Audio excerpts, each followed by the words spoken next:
Oh, there we are. All right, we're live, chat. Welcome in. Game 5 of the NBA Finals about to start up here on the Sling TV. And I'm looking off into the corner, and I'm realizing that the box of granola bars I bought is suspiciously close to the candle we have burning. But hopefully it's okay, chat. Hopefully the AC unit doesn't just, like, get a good, a good whiff. I guess it doesn't work that way. But, you know, it doesn't blow a little AC on that candle. And then right over to the cardboard box. We're cooking up a scene or our next Tubi original, chat. Who knows? Hopefully that doesn't resemble what can happen to the Pacers here in a little bit, chat. The old, you know, candle lights the granola box on fire game. I don't know if that's like a classic Game 5 trope in NBA Finals history, but I guess the idea of the Pacers, of course, now that the NBA Finals is back in home court advantage for the Thunder, they have 2 of the next 3 games at home. Win 2 of the next 3. You win the series. So it is a little bit of an uphill battle, whereas you were looking there at a moment in Game 3 where, I mean, we said it ourselves early on, Chad, you know, are the Pacers going to win the finals?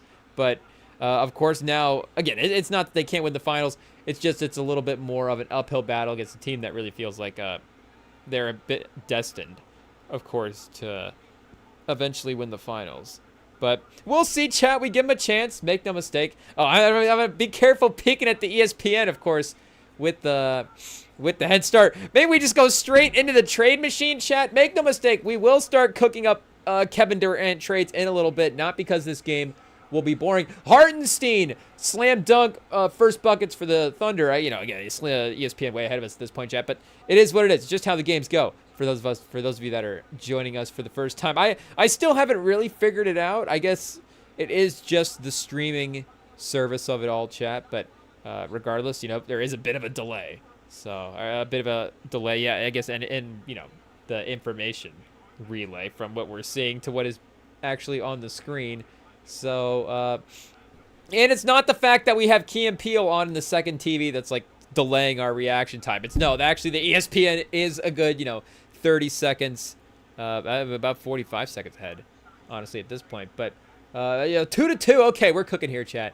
The Pacers are going to battle. And, I mean, at this point, it's obviously, maybe we got to give them the benefit of the doubt, chat. Like, they're obviously not afraid, right? They did win a second game, you know? It's not like it's just that one random game one that they stole. Oh, all of a sudden, what's happening? How are the Pacers in this series? How have they flipped home court? And then the Thunder just right back in the next couple of games, you know, stomp them and then just win. Of course, it happened in Game 2, but even the game that the Thunder won, I mean, the Pacers even outplayed the Thunder for a bit. So maybe we just have to give the Pacers a little bit more of a benefit of the doubt as a team that can just go into OKC and compete with this team. Siakam for 3 to start, chat. 7-4.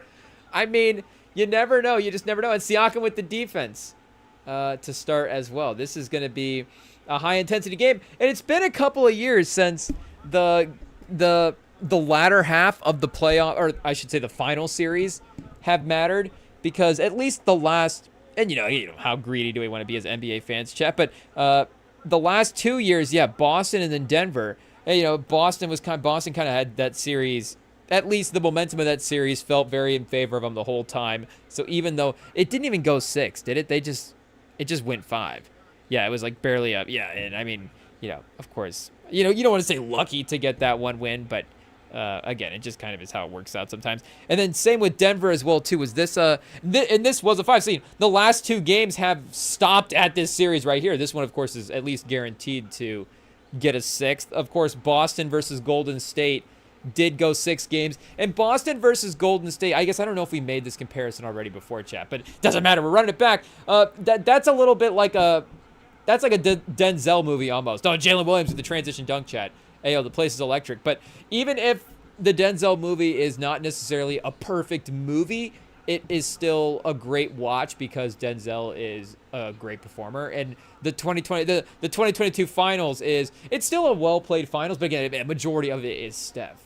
And that is a great, and I guess that is part of Denzel picking his roles as well too, is if a lot of the movies, there wasn't a lot of mechanics outside of Denzel.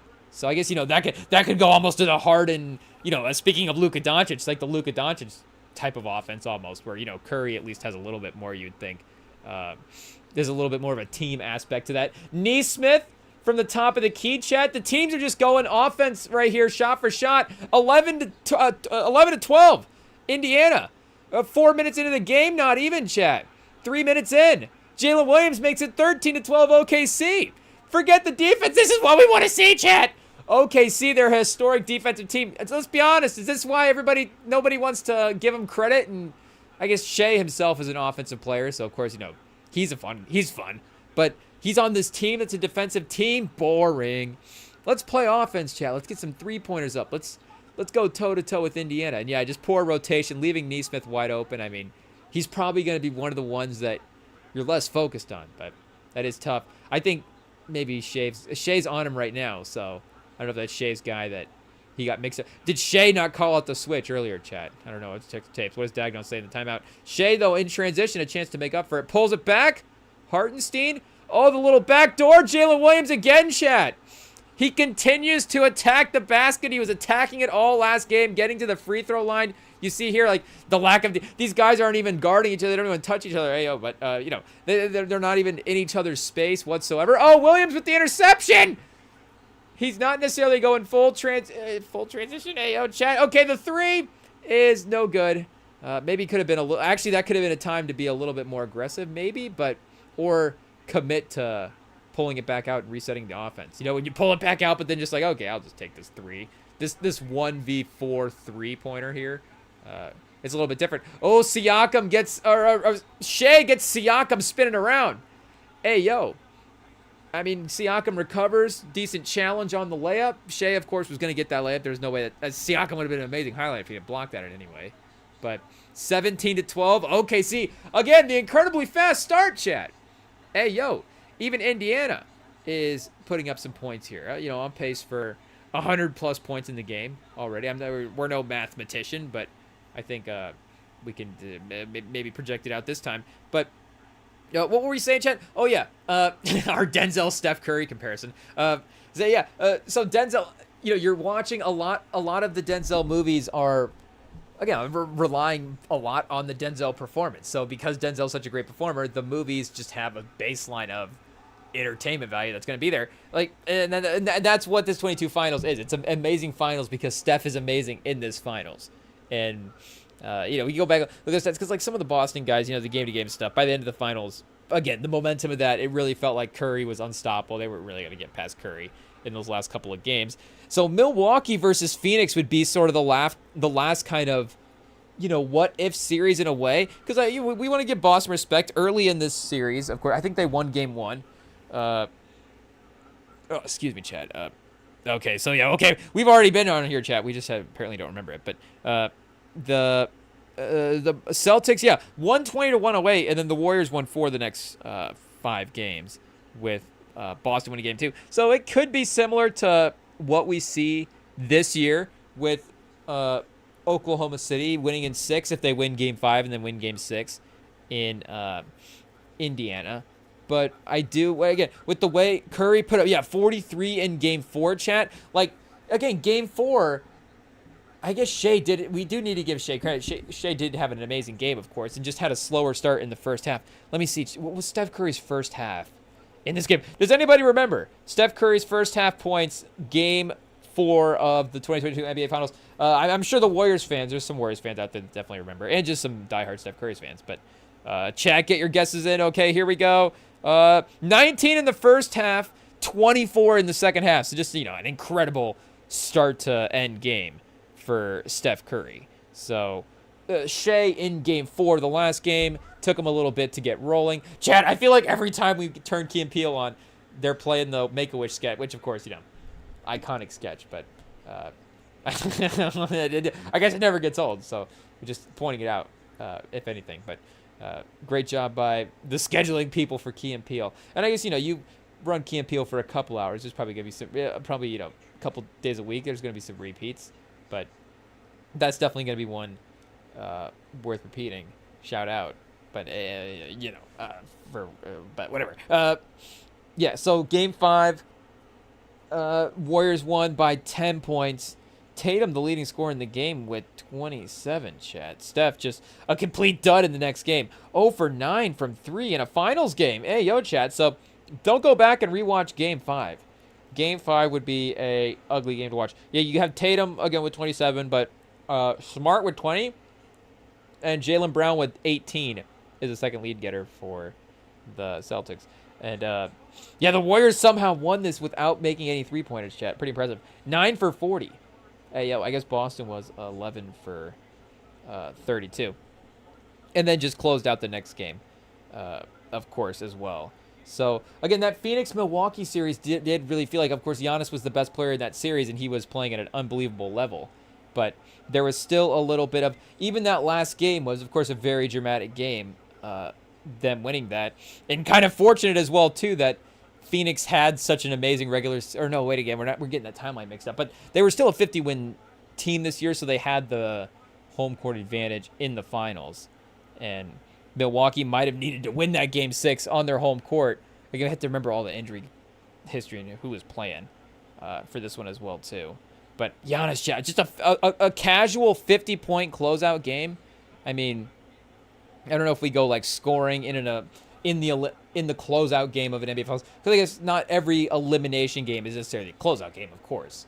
But the actual closeout game itself, the most points ever. I mean, it's got to be. I mean, how many guys have even scored 50 points in a finals game just in general, Chad? Wait, is this a timeout or a turnover by Halliburton? What just happened? So the Thunder just immediately out of the timeout. Oh, is that a technical foul on Carlisle, or is he about to get one? Hey, yo, Chaos, the Thunder, I think they are the little granola box on fire here-ish, chat. In the moment. This is not looking good after the hot start in the first quarter. And again, you'd think an offensive game. Yeah, chat, tech. Hey, yo.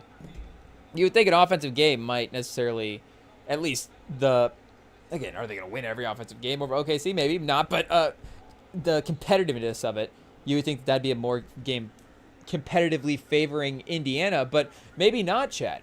Maybe the slower games are actually what they've needed this time for them to stay in this series. 20 points here by OKC. We have to go back and look. They did have, I think, a pretty impressive first quarter in that game, too, in which they won. Caruso! Oh, Caruso, the athletic finish, chat. Hey, yo, Paul, but, driving to the rim over Miles Turner, almost just elevating right over him, chat. Hey, yo, for the beautiful layup off the top of the backboard. Xavier Simpson level, heights off the backboard. Getting that one up there. But Turner inside and one. Yes, sir. Yes, sir, chat. Oh, chat, we haven't even popped the top on the drink yet. Hey, can we get this on the mic? Can this be the new intro for the pod? Ooh, chat. If we got that on the mic, that was a good one. Hey, yo, pause. Sometimes you're like, wait a second, why is this tab not popping? But we're good to go that time.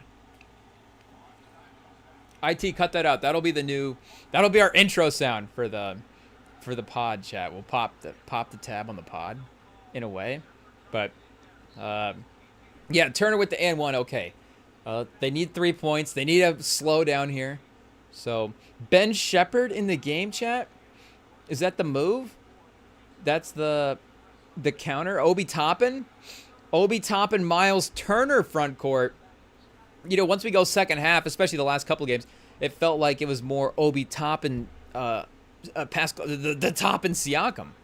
But whoa, chat, what kind of move? What move is that? Hey, yo, the Toppin Siakam is crazy, but the Toppin Turner. Well, the Toppin Turner could be wild as well too, chat. I guess just anything with Toppin on it's gonna be nuts. Oh, Caruso almost dunked it on Turner that time. Turner, he timed it though. The first block, he had it dialed in. Turner, a little taskmastery with the blocks, I guess. One drive by Caruso, and now Turner's got him dialed in. But the tough defense by OKC. Now it's dialed in, chat. Now the perimeter pressure has cranked up. We've got Nembhard out at half court. Jalen Williams pokes the ball away. Obi Toppin, backcourt violation. Hey, yo, chat, I don't even know if they got the ball inside the three-point line on that possession. Do we have to rewind? We might have to rewind. Hey, yo, chat, it was a backcourt violation, but, chat's not going to let us rewind. We got to record. Hey, yo, we might have to throw a record on, chat. That was nuts. What I was going to say was, again, the shot clock ran all the way down, of course. Again, you guys are locked in. You know what's happening. You guys are probably up there with the ESPN watching ahead of us. I don't know why they're delaying our stream, but giving us time to catch up, I guess. But yeah, chat. The defense is there. Dort for 3. No good. Maybe a couple of... Maybe the slow Dort three-point shooting game is the thing that keeps him in it at this point. But Hartenstein right now, a man in the middle. Oh, McConnell and Hartenstein. Good sportsmanship, chat. But McConnell, you know, Hartenstein ends up on the ground. But just, it's all love. High fives all the way around. So Wiggins in the game as well, too, chat. I don't know. You know, Jalen Williams, like we were saying, also involved in that. So you got Williams, Dort, Caruso, and Hartenstein as well, too. Hasn't necessarily found his stride in this series, but you don't want to give up on Hartenstein. I mean, just because you would go, okay, this is not, you know, if you wouldn't be surprised if this continued to not necessarily be, you know, again, just matchup based, whatever, all the stuff just not working out. It happens, chat. It happens. Again, you know, Hartenstein, with all due respect, is not necessarily held. Once you, of course, you get into sort of that all-NBA, all-star even level status as a player, and maybe Hartenstein is going to start, you know, maybe there's a world where he's battling all-star. Maybe not in the West necessarily. In the East, is Hartenstein an all-star, chat? Hey, yo, but, you know, once you get to that expectation, there is a level of just you not even, I guess, because you get a guy like Gobert where it's like matchup is, but that's always part of it as well, too. Where it's like, yeah, you know, Gobert can't be out there at the end of some of these playoff games. But there should be, anyways, a certain level of just implied out there-ness. Hey, yo, chat. Like, you're just going to be out there on the court if you're an all-star at the end of some of these games. But, again, Hartenstein have not necessarily found his perfect lane yet in this series, which is kind of crazy because you would think that him in the middle there could be dominant. Tony Bradley, chat. Hey, yo. Tony Bradley, man, I don't feel like we've seen him in the last couple of games. Been a couple of episodes since they've revisited the Tony Bradley storyline in this finals. It's a side, you know, just a little side story, chat, but it still could be interesting as well too. So, trying to match, of course, the interior presence because again, Hartenstein was being a menace there, so he's now forced Carlisle's hand, chat. Ayo. Carlisle is playing the counters at this point. Siakam, okay, you got to get the free throws to go. Shout out to who is this weatherman? What is this Jim Summers weatherman commercial, chat? I keep thinking this commercial is part of the Key and Peele sketch. So whoever Meeks Construction is, this must be like a local business, chat. Ayo.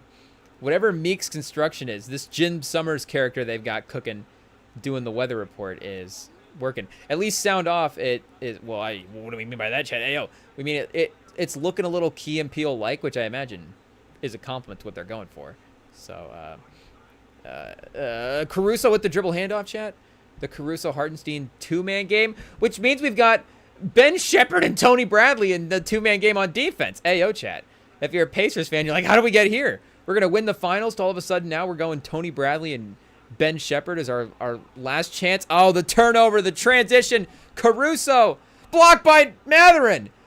Matherin in transition. So Carlisle's gone Matherin. He's gone Tony Bradley, McConnell, and Halliburton. So he's got a lot of guards and Siakam as well, too. A lot of guys that should be able to dribble and navigate past a good pressure defense. I mean, Cason Wallace is putting pressure on Siakam to where he necessarily didn't feel comfortable. I mean, Siakam has, I felt like, been comfortable turning and driving all finals and all playoffs. And for some reason right there, Siakam, he's like, I'm good. I'll pass into the lane, and McConnell can try to take a 9-foot shot over a taller player and see how that goes. Yeah, great chase down by Matherin there on Caruso. And him back to the free throw line as well. So only 8 at this point. They could get it back to 6 here, get it a little bit more manageable. But it's been, again, the free throw line and the chaos of some of the after plays that has kept them in it. So a drastic turn here, chat, in the end of the second half of the first quarter, if that makes sense. That start of the quarter was, again, just that insane pace. The offense was crazy, but it does seem like it's flipped back into the defense as well too. Okay, chat. R.I.P. Key and Peele. No more. We'll have to switch it to something else. Back to the R&B music video channel, maybe. I don't know. Do we watch Beverly Hills Cop again, chat? Right now, the 80s throwback channel on Pluto is just running Beverly Hills Cop. Just 1, 2, and 3 on repeat all day. I had the TV on, just to turn TV off. I had TV on all day. the other day. Hey, okay, spoiler alert. Exposing our screen time there. But it was like a, leaving and going type situation. And I just walk back in and be like, oh, wait, Beverly Hills Cop 2 now? Oh, wait, that's Beverly Hills Cop 3. We're back in on a wake up. You go to bed. It's Beverly Hills Cop 1. Wake up. We're back. It's the franchise restarting all over again. But I think, are we on Beverly Hills Cop 2 right now, chat? Let's see which one we've got. Maybe we will throw it on. It is what it is. Okay, chat, you talked us into it. If it's the first two. Oh, gang related. Okay, chat. We could go Tupac shout out, chat. But what else we got? We could go NBA classics. Oh, Trap Soul. Oh, whoa, Rap Royalty. A whole Tupac hour, chat. Or a whole Tupac half hour. Hey, pause. But okay, we could go the last 45 minutes of gang related or 30 minutes of Rap Royalty Tupac. Tupac music videos, chat? I think it's got to be Tupac music videos. If it was, obviously, Above the Rim or Juice or Poetic Justice. If it was either any of those three, chat, we're probably going for the movies. But for now, we'll go for the music video. And this has to be a new... Is this a new hour, or have we just missed this, chat? Because they don't have a ton of just... And, how many artists are you going to be like, we'll just run our hour of solely one artist as well, too. It's a little bit, the idea of the channel, of course, a little radio-ish. You're going to mix it up, have some diversity. But, yeah, they do have a SZA one for the R&B. So it would make sense that there would be one for the hip-hop. And I guess Tupac, of course, would be up there as well, too, in the rankings for just most, like, who's going to have, be the most widely enjoyed the music videos / the music / all of it, because the music video aspect is different as well too. Not that it's totally gone. Again, not totally gone away as well too. Music videos were very big in 2025 with or I guess 2024 and 2025 a little bit both, with all the the Kendrick and Drake stuff still even carrying over into the obviously there was the music videos attached to the songs directly, like the Not Like Us music video, but then even like the Squabble Up music video, and then all the way into the Nokia music video as well too. So again, like, they're still present, but just as a presence, it's obviously decreased. So but again it still hasn't been totally ignored. So you could again, like, guys like that, like Drake and Kendrick, you could definitely do an half hour of Drake and Kendrick music videos, no problem. But even some of the the non top level guys as well too, you could, from the numbers standpoint anyways. We're only saying top level of that. Obviously, top level talent all the way around, chat. But, like, Freddie Gibbs music videos, like, how many, what's the Freddie Gibbs music videos library looks like? Obviously, the music would hold up as good as any of the other ones, but we just would have to go through. Obviously, his music video catalog library is maybe not the one that we go to first. But Indiana's going a little full court pressure here, chat. The Thunder, I guess, have missed their last six. Chat. They missed their last six field goal attempts. McConnell, the transition, a layup attempt just stripped away by Wiggins. Chat. Thunder defense continues, but they have just been continuing to pressure and continue to get looks in transition and stuff. So it's felt a little like they've been successful here, but again, just offense hasn't been able to convert. Matherin misses the three, and again, it's not like Indiana's really closed the score in a major way here. It is, again, 6 points. Give him credit. Still keeping it closer than it feels. Oh, Wiggins for three. Oh, Wiggins three. The combined Aaron Wiggins, Isaiah Joe 3-pointers for the series, of course, have been a little maybe lower than you would want that number to be, but you still have a chance. Hey, the series completely restarts in these next 3 games. So you have a chance to, you're looking at the series, of course, with 4 games of data and matchup stuff to base your decision making off of. So it's not like you're just resetting everything, but again, you can necessarily reset the performances and the expectations of some of the guys, going, okay, if we need to try to run, Isaiah Joe back out there for a couple minutes, we got home court advantage back, the series is flipped.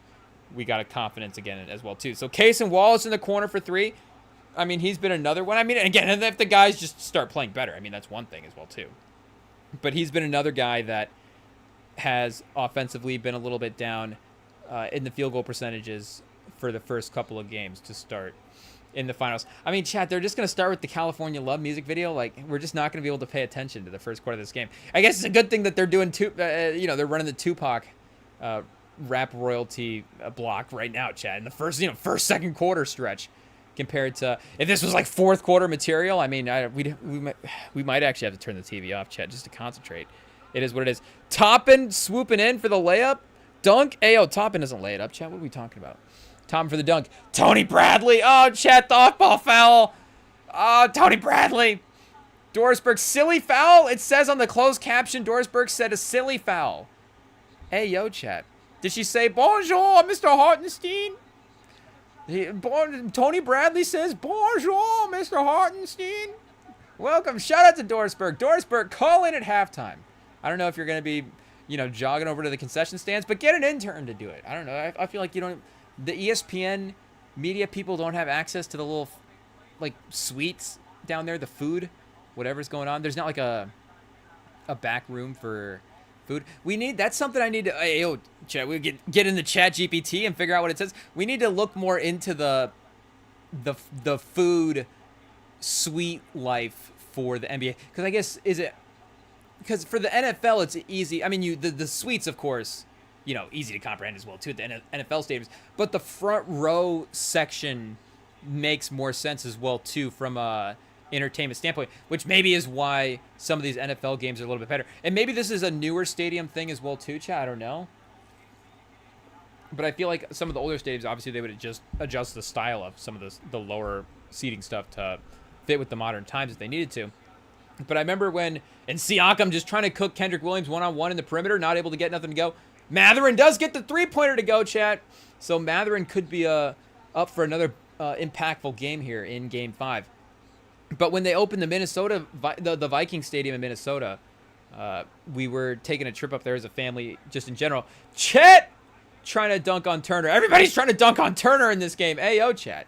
But and so when we were going through the lower seat, that's the one time that I've actually been in a lower seating area in a stadium like that, because it's not like you're paying for the tickets to go to the game. You're just like, oh, okay, you're gonna let's walk through the stadium. That's very nice, and it's cool as well too. It's a awesome way to get to see the stadium from a person like ours perspective. But okay, Shea, shot clock winding down, end of the first quarter. But obviously, again, it makes sense, the dynamic of watching the game and the food and the layout, and you can just see it all right there. And there's not just the whole stadium row right behind it. I mean, there is, but the spacing of it all sort of makes sense. Where in the NFL sidelines as well too, which is the space that you have for those to where the stadium starts on the horizontal sides of the fields. I guess it could be both sides, but but the longer sides of the fields. But for the NBA, obviously, again, the front row is just the front. The rows are just the rows. Hey, hot take, chat. Ayo, we're geniuses here. But we need to start looking into, because they do have the whole suite setup and stuff too. But start looking into some of the front row amenities for some of these NBA teams. 7 seconds left at the end of the first. McConnell, the turnaround jumper, air ball. Matherin, rebound, blocked by Chet. The Thunder, tough defense at the end of the first quarter, holds. The Pacers down by 10 does not. Chat, we're just locked in on this Suns Bucks score from Game 6 to 2021. But iconic game. We're pro Giannis, and we thought the Spurs were going to get him, so we'll just keep this score up and pretend that that's a Spurs. I mean, if we're not going to pretend that it's a Spurs logo. That's like the one Bucks championship in 40 years. The Spurs have 5 championships this decade, so we'll just be happy with ours and try to build a team to get another one. And we'll take the Bucks' best player in order to do it as well too, hopefully in the process. But yeah, here, wait, let's go back to the score here. End of the first, chat. Of course, not a high level, or high level, whatever, but not a high volume, I guess was the word I was looking for. Not a high volume. IT, cut that out and paste volume over. Chat.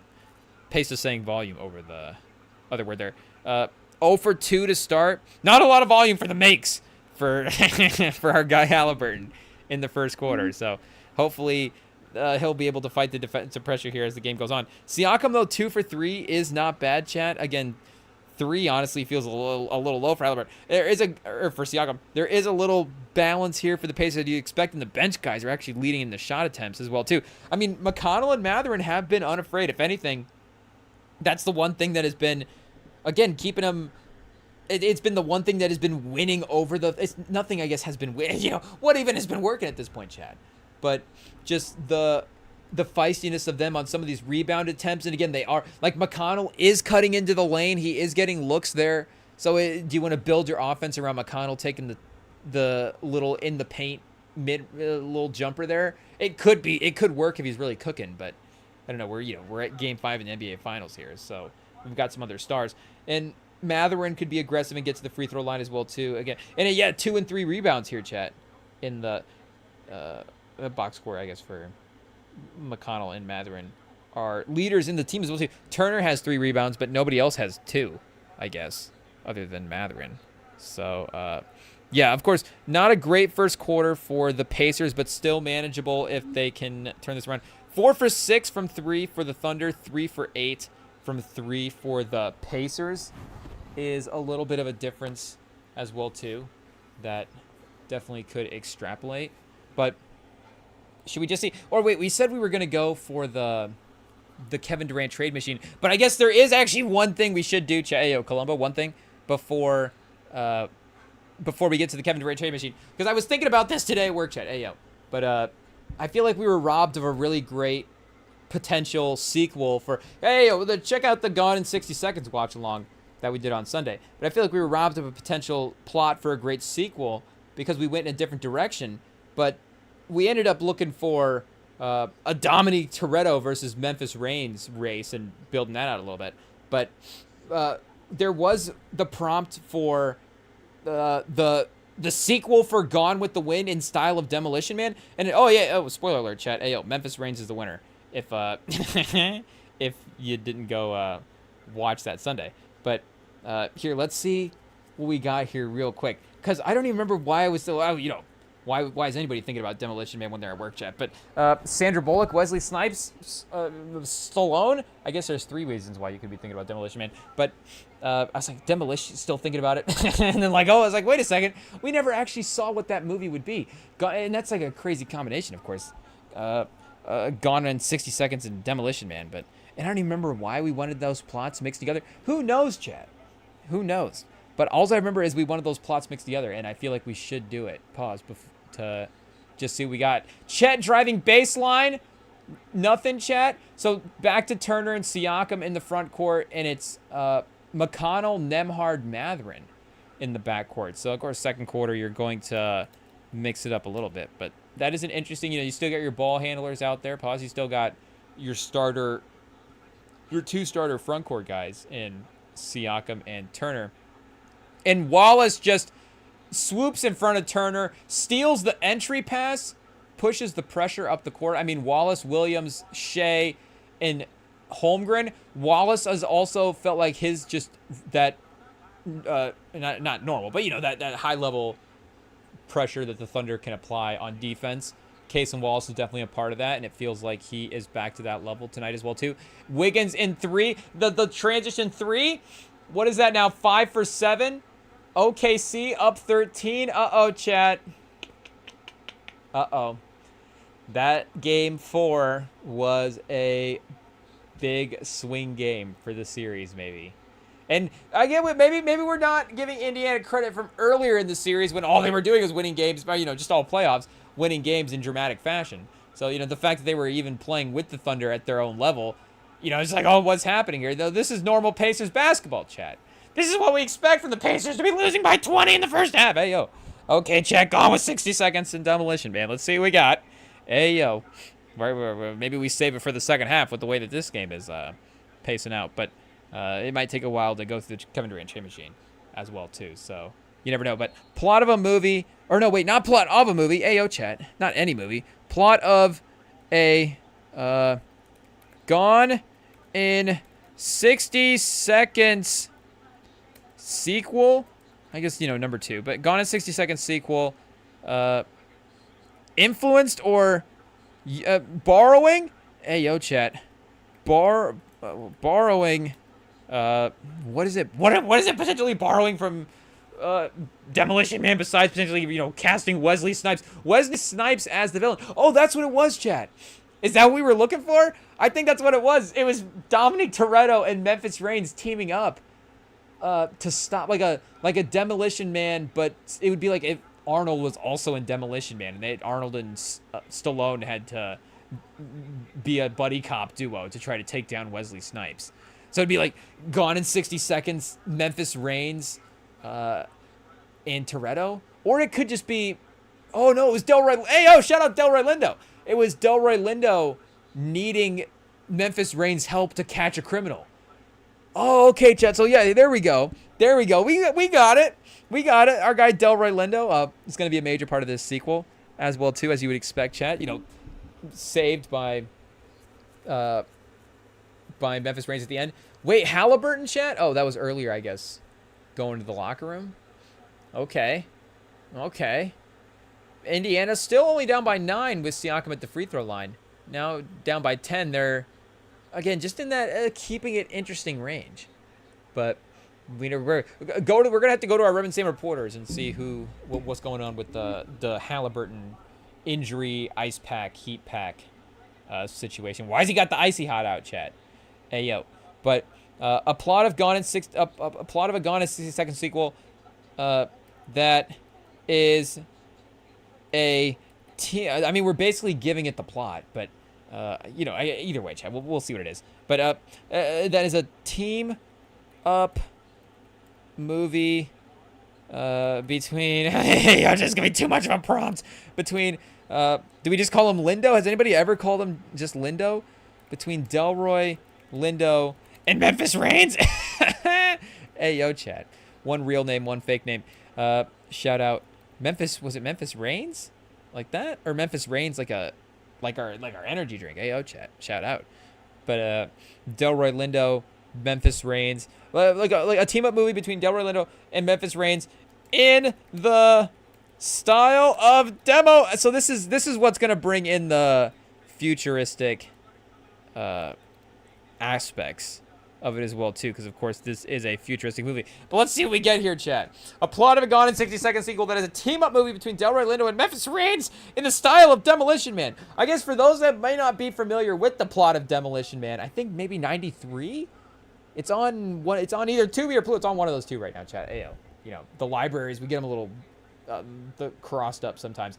And McConnell, the deep range shot there, continues to be impactful off the bench as well too. But basically Stallone and Wesley Snipes. Stallone is a cop going after Wesley Snipes in whatever the earlier times is in the future, because I think the whole thing is set in the future. But there's like earlier in the future where he is going after Wesley Snipes. There is a issue trying to catch him where they lose some hostages, and he has to be sentenced to jail, but jail in the future is cryotherapy. So, or like not cryotherapy. What's the thing that Han Solo does not do cryotherapy? What does he do, Chad? It's something else. But that cryo prison situation where he's frozen just in the cryo chamber, I guess. So they freeze him in a cryo chamber, but then they have to unfreeze Stallone to try to recapture Wesley Snipes' character in the future at some point. But so I guess does Memphis Reigns go into does Delroy Lindo crash Memphis Reigns' cryotherapy session, AO chat, and have to ask him for help? There's 2 cryotherapy pods, and he's like, why is Delroy Lindo in the cryotherapy pod next to me? I guess we've never actually been. I don't know how it works. It's just a row of cryotherapy pods that everybody's like, AO, with everybody's head sticking out is crazy. But you get what we're saying, chat. But okay, this is gonna be wild, chat. This is a crazy mix-up. 2. Oh, Gone in 60 Seconds, the Burnout Protocol. This might be an actual Gone in 60 Seconds sequel that just got lost, chat, in the mix. ChatGPT might have accessed some deep secret studio files and uncovered a name for an actual potential movie. Gone in 60 Seconds, Burnout Protocol. Demolition Man meets Fast 5 with a sprinkle of The Fugitive. I guess Demolition Man and The Fugitives, there's not really a lot of crossover there. But, okay, so... Oh, Demolition. I was going to say, wait a second. It's Gone to 60 Seconds, but Demolition Man meets Fast 5 with a sprinkle of The Fugitive. So Fast 5, of course, modern-ish Gone in 60 Seconds. Action, sci-fi, buddy cop, car heist, thriller. I mean, who's not watching that on Tubi, chat? That sounds like a perfect set of genres for any movie to be locked into. 20 years at... Whoa! Chat, 20 years! I guess it is just assuming that we're making this movie now, but we don't necessarily have to make the movie set in modern times. We can just randomly... I mean, isn't that the perfect thing to do with sequels nowadays? Just pretend like the last 20 years didn't happen and be like, oh yeah, this movie's set in 2000. This movie's set the day after Gone in 60 Seconds happened. Gone in 60 Seconds Burnout Protocol. But 20 years after the biggest car heist of his career, reformed thief Memphis Reigns is pulled out of retirement and forced to team up with his former nemesis, Detective Ronaldo Castlebeck, Delroy Lindo's character, after a mysterious tech terror syndicate begins using hyper AI enhanced vehicles to commit impossible robberies. Oh, chat, so we really are leaning into the 2025 style of movie. AI enhanced vehicles. Whoa. I honestly think ChatGPT kind of likes casting itself in these movies as well, too, because it always kind of sneaky puts AI as a character in all these movies. It's like, hey, it's going to be Delroy Lindo, Nicolas Cage, and ChatGPT as the stars of this movie. But the detective Roland Castlebeck, yeah, the tech syndicate, they're committing impossible robberies. They're all signed with Memphis's old signature move. Hey, yo, chap. Using an old criminal's MO. A different old criminal's MO. I'm trying to think if that's a move in a movie that I'm not thinking, that I should know right off the top. But again, it's not like, oh, we recognize this MO, this guy is back. It's, wait, we recognize this MO, but it's a new guy using this old guy's MO. That's kind of a fun, I guess, I mean, that's kind of, you could say a little Zodiac-ish, because you could say, of course, is Zodiac one, multiple, who is it, blah, blah, blah, blah. But again, there's more mystery there than the idea of it being just that intentionally. But so they're using Memphis's old signature move. So the logline, the setup in near future Los Angeles, where self-driving cars, drone surveillance, and predictive policing rules. I guess that's us using Demolition Man as well too as an inspiration. But they rule the streets. The human element in high-speed crime has become obsolete. Ayo, there's the Demolition Man as well too, or so everyone has thought. Bum, bum, bum. A new wave of high-end precision vehicle thefts begins sweeping the country. The stolen cars aren't sold. They're turned into autonomous battering rams for cyber crimes, bombings, and espionage. The kicker, every job mimics an old-school ghost boost technique once pioneered by Randall Memphis Reigns. Ayo, chat. Plot breakdown, Act 1. Pacers down 8. Ayo, chat. Do we just go like timeout by timeout for Gone in 60 Seconds Burnout Protocol? Lou Dort shanks a 3. Hey, yo, I must get it back at some point here. They're 4 points up on the ESPN than they are on the Sling. We are about 30 seconds behind right now at this point. So, oh, Caruso with the nice pass ahead in transition, the left-hand dime. Hartenstein didn't have a layup there. Jalen Williams, his third dunk of the half. It feels like it has started all those dunks, too, at the three-point line. Not jumping, but all of his cuts, where it's boom, right from the three-point line, all of a sudden Jalen Williams backdoor, he's slamming it home. Hey, whoa. We might get suspended for saying that, chat. But there we go. So it's Jalen Williams back-to-back drives that make it the 44-32. Is this going to force another Carlisle timeout? Oh, chat, it's like they want us to talk about Burnout Protocol. It's like they secretly have wanted us to uncover the plot of this movie the whole time. Now they're planning secret timeouts in the NBA game for us to uncover this plot. Is Scott Foster like wearing a Mission Impossible mask out there, chat? Covered up as one of the other different... Scott Foster's actually reffing every game in the NBA season, but that the technology for that the face-off, face-swap situation is realistic. But, okay, chat. Act 1. Back behind the wheel. Ronaldo Castlebeck, now a federal agent in the cybercrimes unit. Okay, chat, so you love to see the detective from the second movie take a step up in his career. That's always a good time. It could be Ronaldo Castlebeck's off the force, and now all of a sudden is like a drinking problem or something. If Stallone was casted in this movie, that's definitely what Gone in 60 Seconds 2. Stallone has a drinking problem, even worse. But in this one, Delroy Lindo, he's now a federal agent in the cybercrime unit, grizzled, cynical, and deathbound. Yeah, chat. 20 years later, probably not going to be chasing down a lot of guys. But when a high-tech heist leads to an explosion at a federal AI logistics center, surveillance footage shows someone who looks like Memphis behind the wheel. Oh, chat, so it's Memphis, and it's operating like Memphis, and it looks like Memphis. It sounds like it might be Memphis Reigns. It's just back, chat. Maybe that's the plot twist. Castlebeck reluctantly finds Memphis living in Montana, off the grid, building classic engines. Oh, Chase, like Nicolas Cage is like, oh, I miss the old school days, V8s and turbos and pistons, not the basketball team. But the real Memphis denies involvement, but someone's using his playbook down to his timing and signature car moves. Chat, this is not bad, honestly.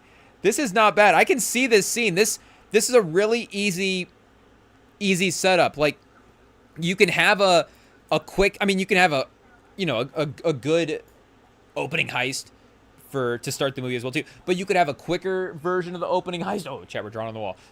You can have a quicker version of the opening heist as well too. You can go a lot of different directions with that, and then Delroy Lindo can explain a lot of this in the exposition in this scene. Like, we can build it out in the pre-part of the movie, or we can quickly get into it, and then the rest of the movie, of course, is them chasing down these criminals. But real Memphis, yeah, denies involvement. Somebody's using his move. The duo is forced into a tense partnership. Whoa. Castlebeck needs Memphis to decode the new age heist. Memphis wants to clear his name. So this also, of course, the Fast Five influence, of course, is there as well too. So I guess that's Castlebeck being maybe the federal agent part of it. Oh, fuel, fire, and fury, chat.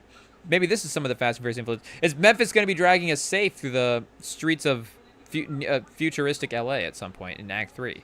But investigation leads them to Nova Drive, a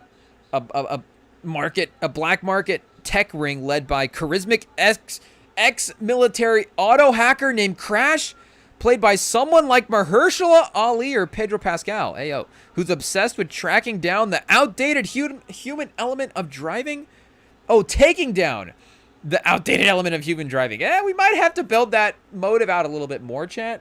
But, it's gone in 60 seconds, too. It doesn't need to be a perfect motive. Okay, Jalen Williams at the free throw line gets the free throw. So, I mean, they're literally timing this perfect. We get back, we get to Act 2 right as the commercial break is over. I mean, chat, I'm starting to get suspicious here about what's going on. But Caruso hounding Halliburton. He got to the free throw line that time, so it's progress, chat. It is progress. Now Jalen Williams switched on him. He takes the pull-up at the free throw line.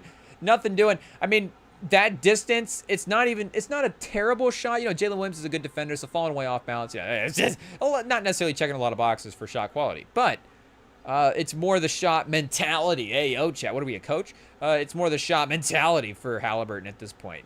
Definitely rattled, of course, definitely shaken by the physicality of the Thunder's defense, and definitely feel like he's settling and probably not feeling like he's going to make the shot before he even attempts it. Especially as wild as he's missing that last one, instead of just like, not that perfect dialed-in jump shot that should have been made. I mean, even Wiggins on the perimeter right now is hounding Halliburton to the point where Halliburton can't really make a move. Like, Andrew Wiggins obviously can be a good defender, but Halliburton's an all-NBA level guy here, Jay. What are we doing? 13-point game, 6-10. The Hartenstein-Wiggins two-man game. And Halliburton, he always does take his time a little bit sometimes to navigate that pick and roll. So with they're setting it so close to the half-court line. It's so far up the court that if Halliburton's going to navigate that pick and roll, Wiggins is recovering by the time he's at the free throw line. Chad, a bad pass by Siakam to Nesmith. It's going to be a shot clock violation, if anything, here. Oh, the physicality. Maybe they just try to get fouls on the Thunder at this point, start baiting him into stuff and seeing if that works. Again, I don't know what the line is for them going into halftime feeling like, oh, man, how are we this, only down by this much?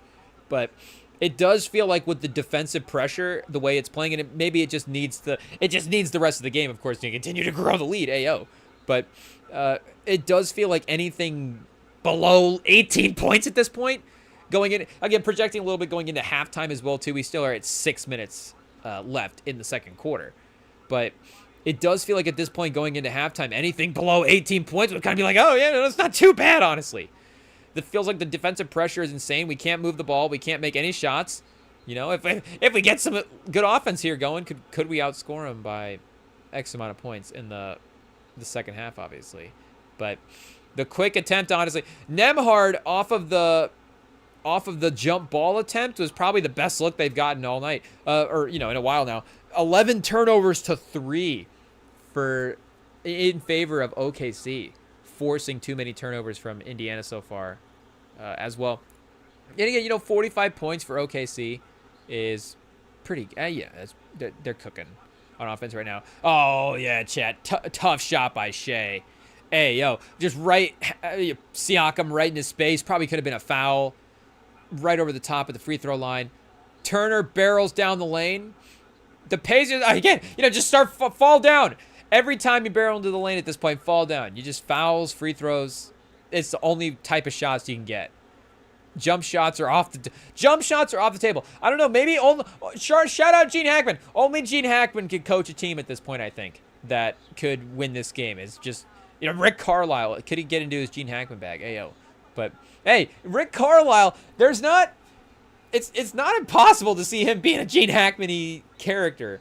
Gene Hackman, like, could a younger Gene Hackman have played older Carlisle?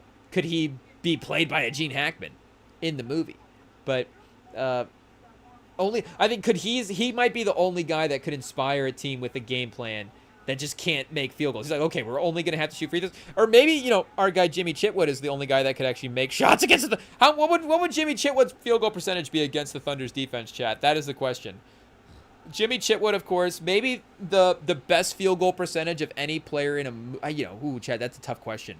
We'd have to go back and look, but it's tough. Obviously, for the course of the movie, and most, any high volume guy as well, too, because you think, like, he got game. Ray Allen's missing some shots in that. Denzel's is Jimmy Chitwood going to let, anybody that's, retired and not playing currently get him in a one-on-one game? Probably not. He's probably his jump shots too. But again, Ray Allen at his level. Denzel, and is Denzel going to have the same inspiration and motivation going against Jimmy Chitwood as well too? If it's just a straight up one-on-one match, or is it going to have the same, sentence level stakes? Is it just for the love of the game? As well. If it's just for the love of the game, then maybe Jimmy Chitwood still has the advantage. But Jimmy Chitwood versus... Okay, Chat. We're going to have to take a second timeout from the Gone in 60 Seconds sequel. And I'm going to have to make sure that I spell this guy's last name right so I don't get canceled, Chat. But I think this is his character name. What's it? Bobby Plump? Hey, Chat. Shout out to... Oh, is Bobby Plump the character's name in real life? I guess. Bobby Jean Plump. Oh, okay. I guess I never looked into, like, their real names. Hey, Chat. We've never gone that much into movie research. We just kind of enjoy watching the movie, I guess. But they won the tournament. Plump was elected. Mr. Basketball in 54. So maybe we just also need to learn our Mr. Basketball history for more of these states, because I guess, his name would have been in there as well, too. Plump was named one of the most noteworthy Hoosiers of the 20th century by Indianapolis Monthly magazine. And he was also one of 50 greatest sports figures from Indiana in the 20th century, according to Sports Illustrated.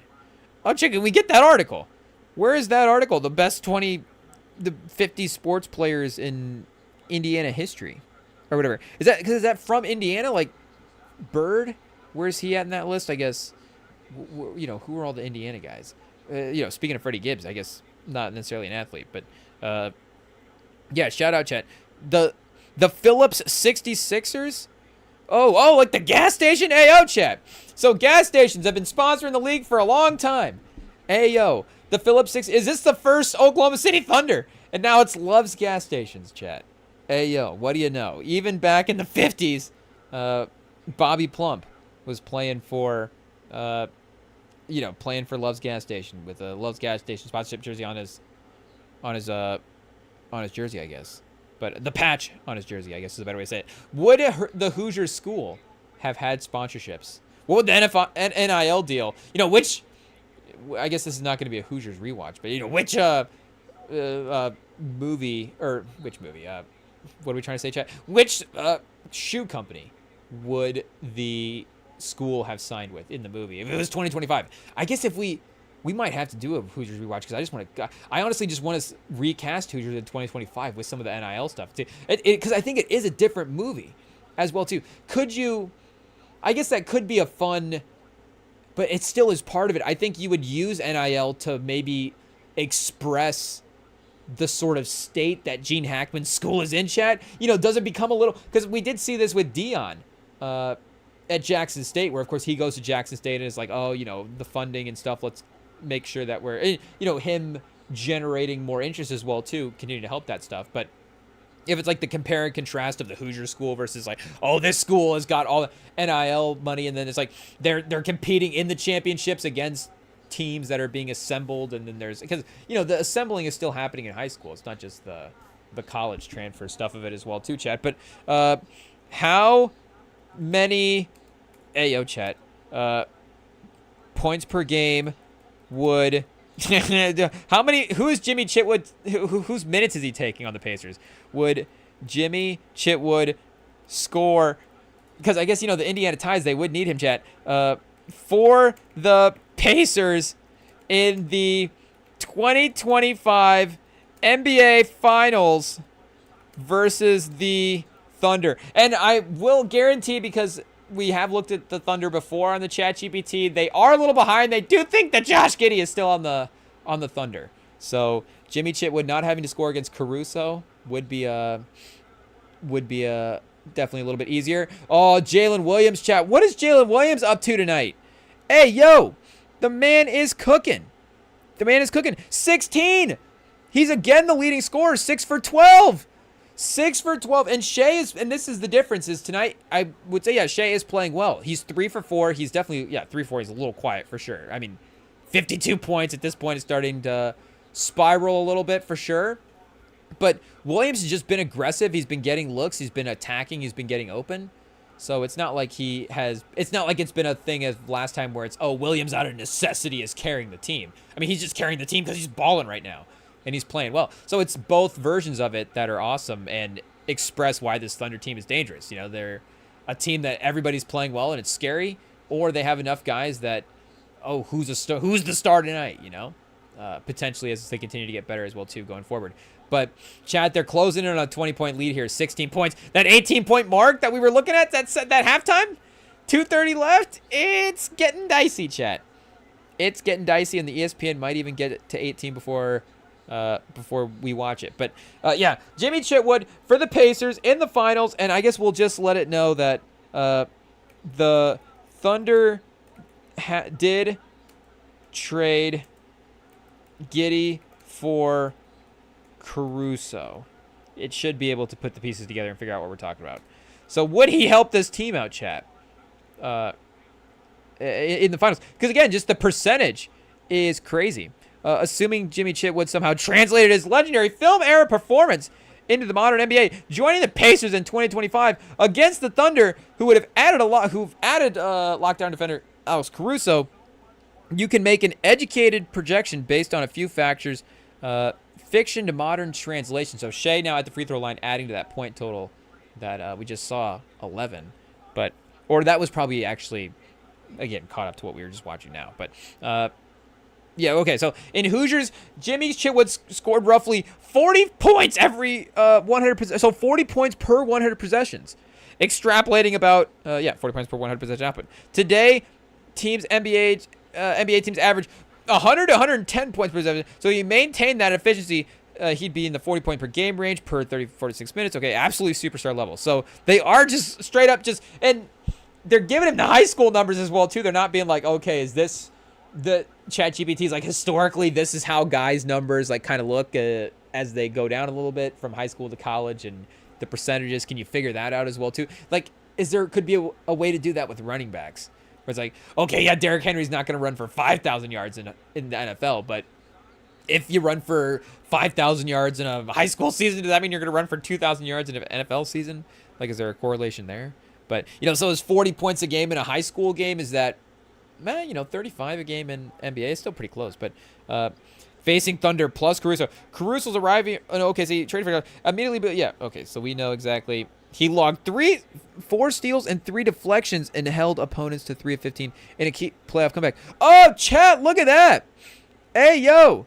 ChatGPT updating this is about as current as it's been with some of the stats. Hey, yo.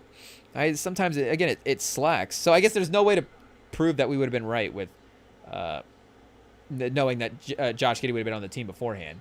But Wallace for 3. Oh, no good, chat. Back iron. Chet, another rebound. Oh, Siakam steals it away. Big steal by Siakam. Mathurin pushing the pace. So the Pacers, of course, can't let the Thunder half-court defense get set at this point. Just try to run out and score in transition as well. But that means, Jimmy Chitwood, he's facing intense all-on pressure and double teams, especially in crunch time. So he probably is that second guard guy. Unfortunately, Nembhard, Mathurin, McConnell, those guys are definitely losing some minutes to our guy Jimmy Chitwood. It is what it is. It's probably, and we said Nembhard in there as well too. It's probably a lot of, I guess, again, they've been running Siakam. So maybe they just even run more guards. You're playing Halliburton, Jimmy Chitwood, Benedict Mathurin, and Nembhard together. 4 guards and Siakam. But let's see what it said. Updated projections against tough defense. Here's a reasonable points per game forecast for Jimmy Chitwood in the 2025 NBA Finals. Full pace Hoosiers level, estimated 40 points a game. So adjusted for Caruso lockdown defense. So even with the monster defense of Alex Caruso in the Oklahoma City Thunder, Jimmy Chitwood's about 32 to 35 points a game versus the Oklahoma City Thunder. And they're not even playing with a 3-point line in college. So I don't know if ChatGPT is factoring in his amount of makes as just 2-pointers. Like you say, okay, 7 of his, not 7 of his, about like 4 of his 12, he's not making 12. He's making like 20, 18 field goals a game, 14 to 15 of them are 2s, but 6 of them are 3s now all of a sudden. I guess making 6 a game, 3s a game is pretty crazy. But Elite Finals defense and double team, 22 to 20. So I guess it's probably going to settle in the 28 to 32 point a game range. But I could, Jimmy Chitwood, a little Shea Gilgeous-Alexander, some of the mid-range game stuff. I don't think that could be necessarily too far off. Hey, yo, ChatGPT says, hey, yo, pause, chat. It says I'd peg him at about a 30-point a game score in this series. It's still an elite output and potentially finals MVP territory, depending on his teammates and role. Final take, his fictional brilliance is somewhat tempered by modern defenses. Oh, ChatGPT, don't be a bummer. Especially once anchored by a backcourt like the Caruso-infused Thunder. But in his very first year with the Pacers, facing Oklahoma City's new look perimeter, 30 points in the game is finals. It's fair to say, still an impressive projection. Yes, it is, ChatGPT. So wait, how would this affect? Maybe if we go current series, it'll catch up. So how would this affect the current? Oh, ayo, chat. The current finals series. Is it gonna pull up the box score for right now, chat? Hey, yo, that would be that'd be nuts. Okay, chat. Why am I stumped? Hey, yo, it is what it is. We will get the Grammarly to sub in for us. Hey, yo, chat, is what it is. Who cares? It'll figure it out. Let's assume Jimmy Chitwood, he's joined the Pacers just in time for the finals. Oh, he's not even there for the regular season, chat. Just signed Jimmy Chitwood for the finals. So Shea to Case and Wallace. Case and Wallace for 3. I was just about to say the Pacers at 13 was like, oh, what are they only doing down 13? But there we go. 16-point lead going into the half. Just below our imaginary feel-good threshold. Hey, whoa. Suspension number 2, chat. Mathurin drives the layup, no good. A lot of hands in the interior, going for the rebound, chat. Tony Bradley's back in the game. Bradley and Siakam in the middle. We've got Mathurin. They're trying to mix and match the athleticism and the size. Mathurin's rebounding. 2 offensive rebounds on that position. I guess the first offensive rebound, again, was the battling around and the fighting and keeping the ball alive. But Mathurin again getting another offensive rebound, and Indiana goes into the half down by 14. OKC, if we're basing this again off of the way the last 2 games have been played, this is much better for OKC, and it's very fair to do that because, again, fair to be in the moment with the way the teams are playing. But if we're basing it on the earlier series as well, too, this is quote-unquote comfortable territory. I think you guys understand what we're saying by that. For the Pacers, manageable territory, I think, is the better way to say it. This is still manageable territory for the Indiana Pacers. But Pacers' strength, of course, Halliburton's playmaking, Siakam's versatility, Miles Turner's defense, Thunder's strength, Shea, Ayo, Chet. Defense from Dort and Caruso. Rim protection, big play, rim protection from Chet, Ayo, Chet. Weakness is exposed. Pacers occasionally like go-to score in late games crunch time. Oh, called out. Ayo, Halliburton, Siakam. ChatGPT says step up. Thunder lost some playmaking with the Giddey trade, but gained defensive edge. So, Chitwood's impact. Ayo, Chet. Our guy, Jimmy, should we just start calling him JT? Ayo, Chet. JT. Our guy, JT. We can't start calling him Jay Wood. That's kind of crazy, but I feel like JT works. His I'll make it attitude and smooth jumper give the Pacers a late game shot maker to take pressure off of Halliburton. That is true. So I guess it's using the weaknesses to say here's how our guy JT would definitely help elevate the final version of the lineup. But in games 4 to 7, where possession's slow, JT would likely hit 4 to 5 clutch field goals per game, swinging 1 to 2 close games Indy's way. So floor spacing and off-ball movement. Defense has already collapsed on Halliburton drives or Siakam post-ups, adding in JT. Roaming off of screens, and now Dort or Caruso must chase three high IQ threats. Opens 3 to 5 more looks per game for teammates. Matchup problems for OKC. If Caruso guards JT, that frees up Halliburton from elite pressures. Vice versa causes other matchup issues. Dort can't guard everyone. Ayo, chat. It says this forces OKC into non-ideal defensive switches, especially when the bench unit comes in. So just our guy Jimmy Chitwood just leading the bench, just cooking Aaron Wiggins when he's in the game. Finals projected shift. Games 1 to 2 in Oklahoma City. Oklahoma City wins both.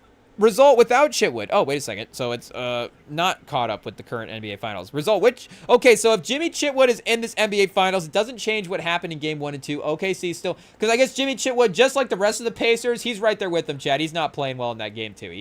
Jimmy Chitwood's like 1 for 6 from 3 in that game. That's the one game where... Or maybe Jimmy's like the one guy. He's the Siakam in that game, or... I guess I don't remember his Siakam's like percentage in that game, but he was good scoring in that game. But maybe it's like Jimmy Chitwood had 28 and everybody else was not playing well. But Indy would get both. So Indy wins game. Indy would close out this game 4 with Jimmy Chitwood, or I guess this past game 4, if he was on the team in Indiana. Ayo, in the home court. So yeah, them splitting in Indiana is actually, of course, the result that happened. But Game 5, OKC wins. Oh, OKC's going to win Game 5, chat. GPT already spoiled it for us. It is what it is. Scott Foster already turned in the result. They're giving it to OKC. Maybe Scott Foster does run the league. He, secretly has some blackmail on Adam Silver. And just well, I'll still pretend to be a ref, but what I say goes. So, I don't know. Game 6, how long does the series go for, chat? Game 6, OKC closes the series in Game 6 in real life. So, spoiler alert, chat, there's no need to tune in next game. ChatGPT says OKC's got these next 2 in the bag, and they'll be fine. But if Jimmy Chitwood was in the game for Indiana, chat, they would be winning Game 6. So, they would force Game 7. And then if our guy JT was in real life, the finals winner would be 2025. Oh, it's a toss-up, chat. It doesn't know. It doesn't know.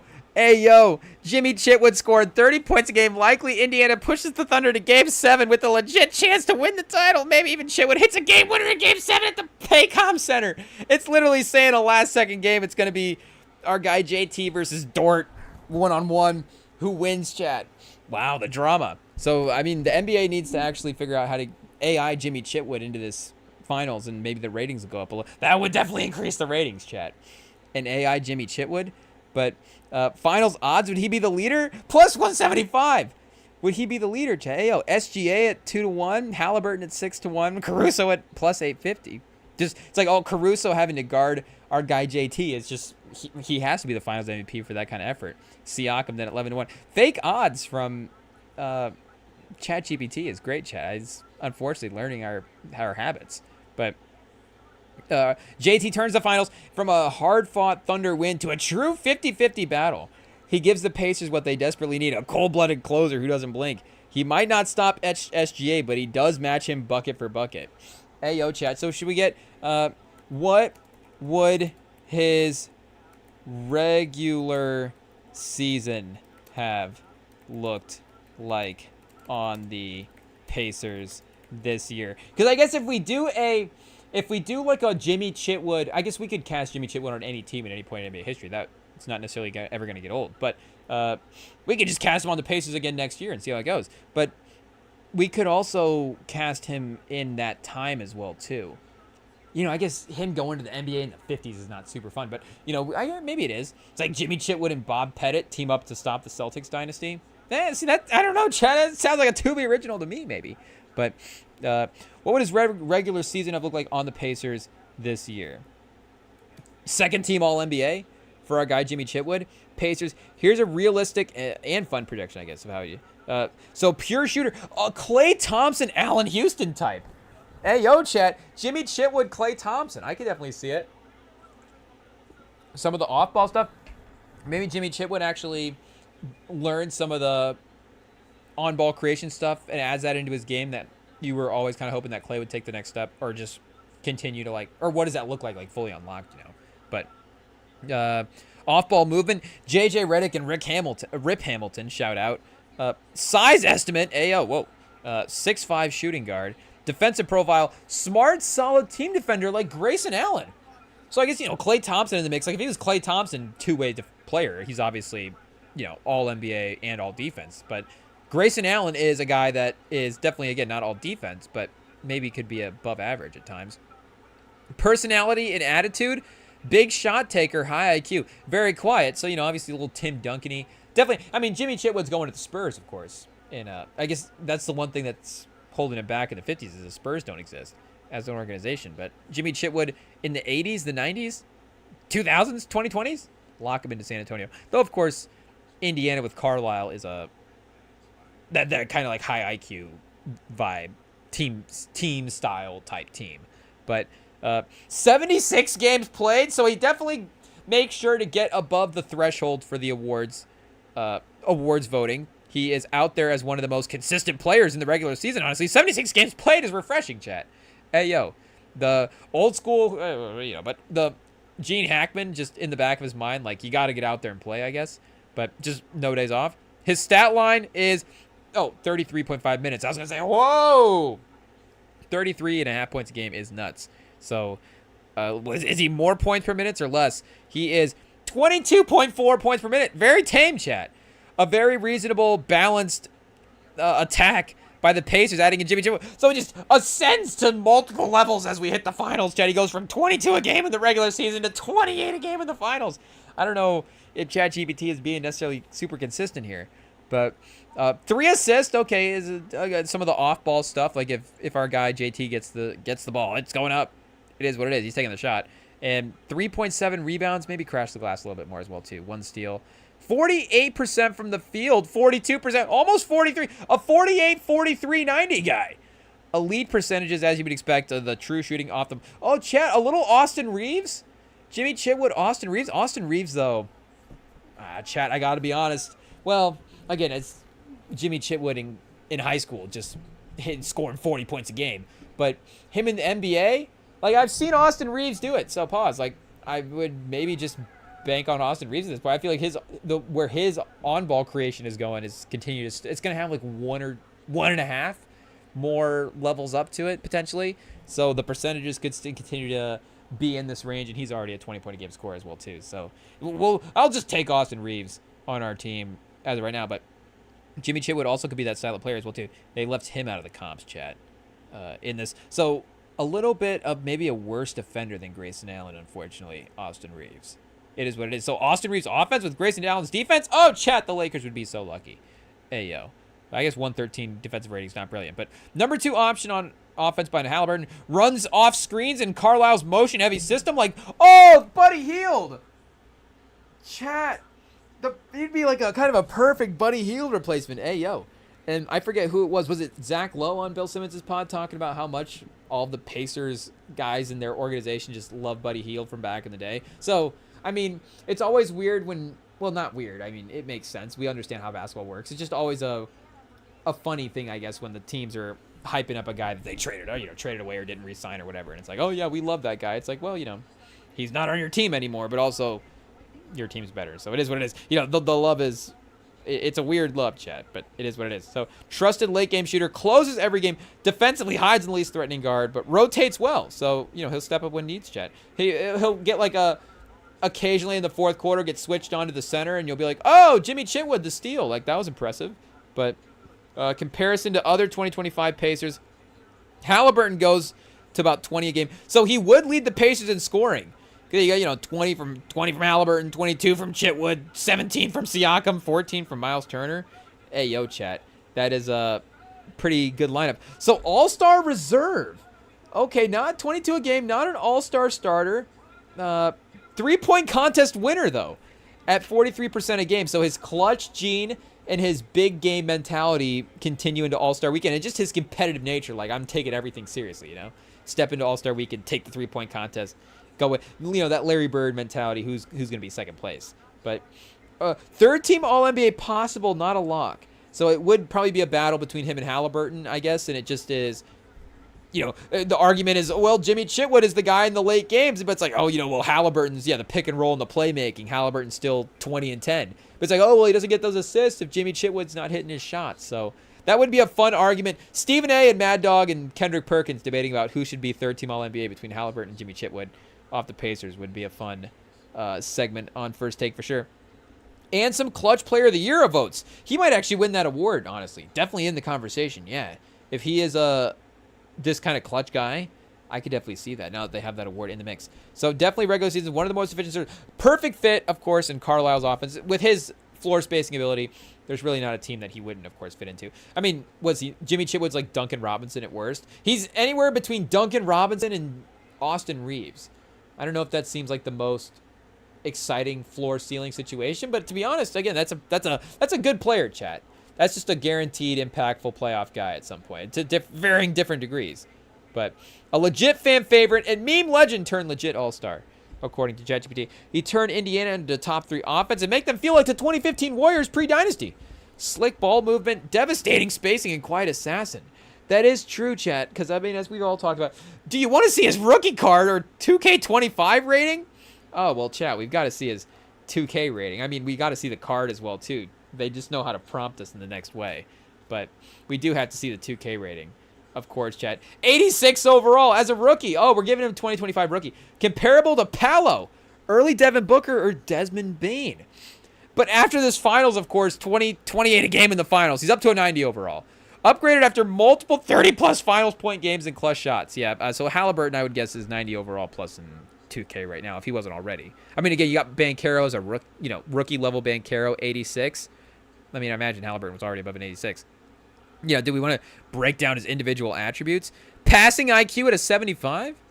Hey, yo, chat. Perimeter defense at the 70s is not bad. Intangibles a 99. You know why. Whoa, ChatGPT, settle down. Hey, yo, chat. You know why is crazy. ChatGPT canceled.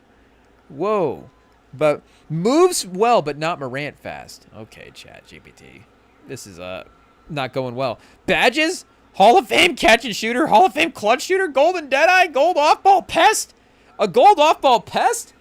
That could be honestly kind of handy at some point. And the bronze pick dodger's not bad either. Silver ankle breaker, gold comeback kid, and Hall of Fame free throw ace. This is some advanced stuff that I start not knowing what about. Top tier sharp shooting rookie with clutch DNA. Slightly below tier elite tier defenders or creators, but deadly if left open. One of the most fun players to use in simulation or online if you like movement shooters or crunch time drama. Oh, so if you just want to watch a simulated 2K game, then throw on the Pacers because their offense is going to be fun, I guess, with Jimmy Chitwood. But I don't think, unfortunately, they have time to add him into the real team in the second half here in real life. But should we go see if we can find him, chat? We're going to take a break. We're going to go see if we can find Jimmy Chitwood and get him on the Pacers to get this game a little bit closer in the second half. So give us a second, chat. We'll be right back.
Okay, chat, we're back, and the second half immediately started with the Pacers just having an unforced, out-of-bounds, half-court, backcourt violation. So, the Thunder's defense is now, like, it's gone psychological. They don't even have to actually play defense. They're just stand there at this point, and the Pacers can kind of, they're just play defense against themselves. They'll turn it over, they'll not score. It is what it is. It's lost hope.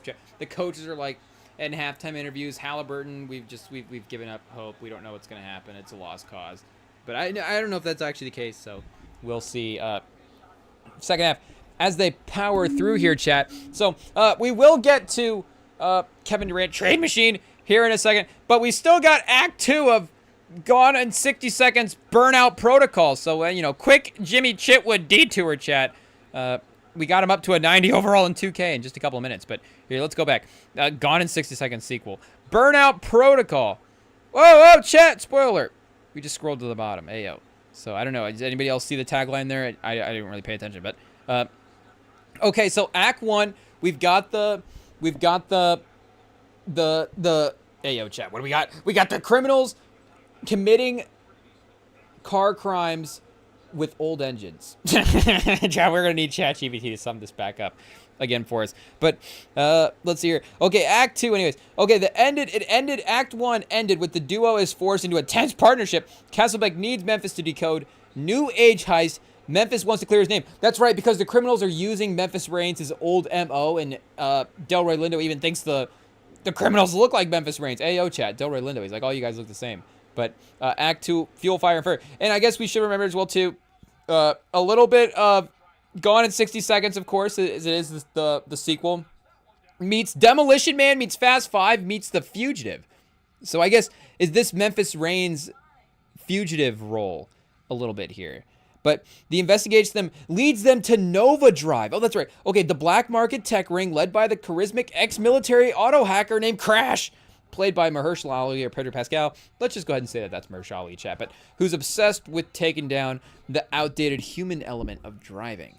So Crash's goal, use a fleet of self-driving supercars to blackmail cities by threatening to shut down traffic infrastructures unless ransom is paid in digital currencies. Oh, chat, kind of complicated. I don't know if I quite wrap my head around it, pose, but I don't know if I quite 100% comprehend it. Oh, chat, Pacers down by 9. Okay, just 11. Ayo, we can't do math, but they're down by less than they were before. And if Siakam had hit that shot, it would have been 9. But keeping it now low teens, just a couple more shots there from where it was at the beginning of the first half, or second half. Crash's goal, get the ransom. Memphis recruits a new team. Some of the old crew, Kip and Sway, of course. We bring back Giovanni Ribisi and Angelina Jolie to star alongside of Nick Cage and Delroy Lindo. So, I mean, if we're going to bring back 4 people from the cast, those would probably be the 4. And a new gen rogue drivers and drone specialist. Whoa. In this movie as well, too. So, Castlebeck starts to enjoy the chaos again. He's not the same by the book guy anymore. Oh, chat, we're getting like a Delroy Lindo new look on policing, I guess. Ayo, but what we're saying that I guess he's like, okay, I guess I will team up with Memphis Reigns to take down a girl if I have to. But several kinetic car versus AI heists happen. One on a floating freeway, other through a neon lit desert testing range. So it's just taking the Demolition Man setting and just setting this movie in that, I guess, as well. But Memphis and Castlebeck go undercover inside Nova Drive's final operation. A plan to hijack a city's emergency vehicle system cause total gridlock, enabling a digital robbery of every bank's AI vault. Whoa. A final high-octane chase ensues. Oh, chat, so that we do get a vault in Act 3. Can Memphis Reigns drag an AI vault through the city? Oh, Indiana! Can they get a turnover in transition? They do get the turnover. They push in transition. I don't know if they get the lane quite like OKC. They do, chat. Never mind, they do. Siakam swoops in for the layup. OKC only up by 12 now. Mark Dagnall doesn't like what he sees. Timeout. It is, 8 minutes here in the third. It's not like they just, they storm back a little bit there. It's not like you just, close it to 8 in the first minute or whatever. But they didn't let OKC immediately start the third quarter and get the matchup back out of hand, which is the important thing there, of course. One of the important things, of course. But a final high-octane chase. Memphis with Eleanor 2045, a hybrid of his Mustang and futuristic tech. So they got Eleanor souped up in the future. That would be kind of fun, honestly. Now that they pitched that scene, that would be cool. And Castlebeck in a heavily modified Interceptor SUV. Okay, so the SUV and the Mustang is a fun car duo for sure. They tag team to outwit Crash in a demolition derby style finale. in a collapsing parking structure rigged with smart explosives. So parking structure, I think, isn't that where Toretto and The Rock fight in Fast 5? So I like that, borrowing the perfect scene from Fast 5, the parking structure, to borrow into this movie. But Castlebeck finally acknowledges Memphis' instincts and skill. Memphis respects Castlebeck's grit. Oh wait, yeah, they outwit him in a demolition derby style finale. Oh yeah, collapsing the parking garage. Yeah, okay, with explosives. Both drive-offs, not quite friends yet, but finally allies. So they're not. Castlebeck is not at the barbecue at the end. It doesn't say we're getting an end barbecue scene as well too. Again, in this one, buddy cop dynamics. Think Demolition Man meets Lethal Weapon 4 with snappy dry humor and grunging respect. Futuristic car tech, self-driving cars turn weapons, EMP chases, augmented reality HUDs, old school versus new school, Memphis analog skills versus AI-driven criminals. Cameos, Angelina Jolie as Sway running a racing syndicate in Tokyo. Oh, chat. Gone in 60 Seconds, Burnout Protocol goes international in the second movie already. You know, that might put us in space by the third movie. But she's running a racing syndicate in Tokyo. Oh, chat, perfect. Giovanni Ribisi building anti-AI scramblers. Oh, maybe a little complicated for Giovanni Ribisi's character, but the tagline, the future runs on autopilot unless they stop it in 60 seconds. Oh, ChatGPT cooked. I'm not going to lie. ChatGPT kind of cooked. This is crazy, chat. Hey, yo, we need a new cast. Okay, chat. So it did say Mahershala Ali. So I guess it's setting this movie. We're making it in 2025, but I want to kind of cast it for like 2002. But if we're making a new cast and we're bringing Mahershala Ali into the world, and you know Delroy Lindo off of the star power of Sinners as well too, is perfect time to have him as a lead in this sequel as well too, reprising his part. It'd be the perfect time to have him reprise that role, as his star power is as high as it's ever been probably. But the Delroy Lindo takeover in Hollywood, chat. Ayo. But we've got Cage, Lindo, Jolie, and Ribisi. Ayo, chat. One of the great last name casts of all time for sure, or just one of the great name casts in general. Angelina Jolie, Delroy Lindo, and Giovanni Ribisi all in a movie. And you know, Nicolas Cage is a great name, a different kind of great name compared to the rhythm of those type of names. But we would need the cast for. Oh yeah, again, what do we got? Mahershala Ali is Crash, the villain. So we're really getting a Isle of Villain. And Mahershala Ali is. There's definitely going to be a couple scenes where you're like Mahershala Ali is like too good for this movie. Like, but also again Nicolas Cage and who else? And Delroy Lindo. In a scene where they're acting and like Mahershala Ali's explaining his motives and they're like, you know, oh, well, why don't you think people are better than that? And he's like, no, I hate whatever. And then they're doing the whole monologuing. Like that's three really great level actors monologuing on screen in Gone in 60 Seconds, Burnout Protocol. So, you know, the with like Robert Duvall and stuff just randomly in the crew in the first one, like we could also get like a Oscar level cast for this one as well too. But we just need a cast for this movie. We need the team, and we need was there one more person that we needed, chat? The cop, the team. I guess we just need the cast for the movie. Can we get cast or let's go roles and cast. Both, chat. Roles and casting options. Ayo, chat, we're learning. Roles and casting options. Because we want to see multiple names. And we want to actually know what the individual roles are in the person. So, yeah, of course, we got Memphis Reigns, Nicolas Cage returning. If you had to recast, Oscar Isaac or Bernthal, we're not recasting, chat. Delroy Lindo, Lance, R.I.P. Lance Reddick in Spirit. It really wants us to go AI with this. Jeffrey Wright, of course, but yeah, it's got to be Delroy Lindo. So Crash, Mahershala Ali, Yahya Abdul-Mateen as well, maybe. Remy Malek could be good in this, chat, for sure. Pascal was just, you know, maybe we're making the one movie without Pedro Pascal in it for Tubi. You know, I guess he's not in every Tubi movie, but he's in every movie almost, it seems like. So we're bringing back Ribisi as well too. Paul Dano, if we want to recast and just pretend it's not Ribisi.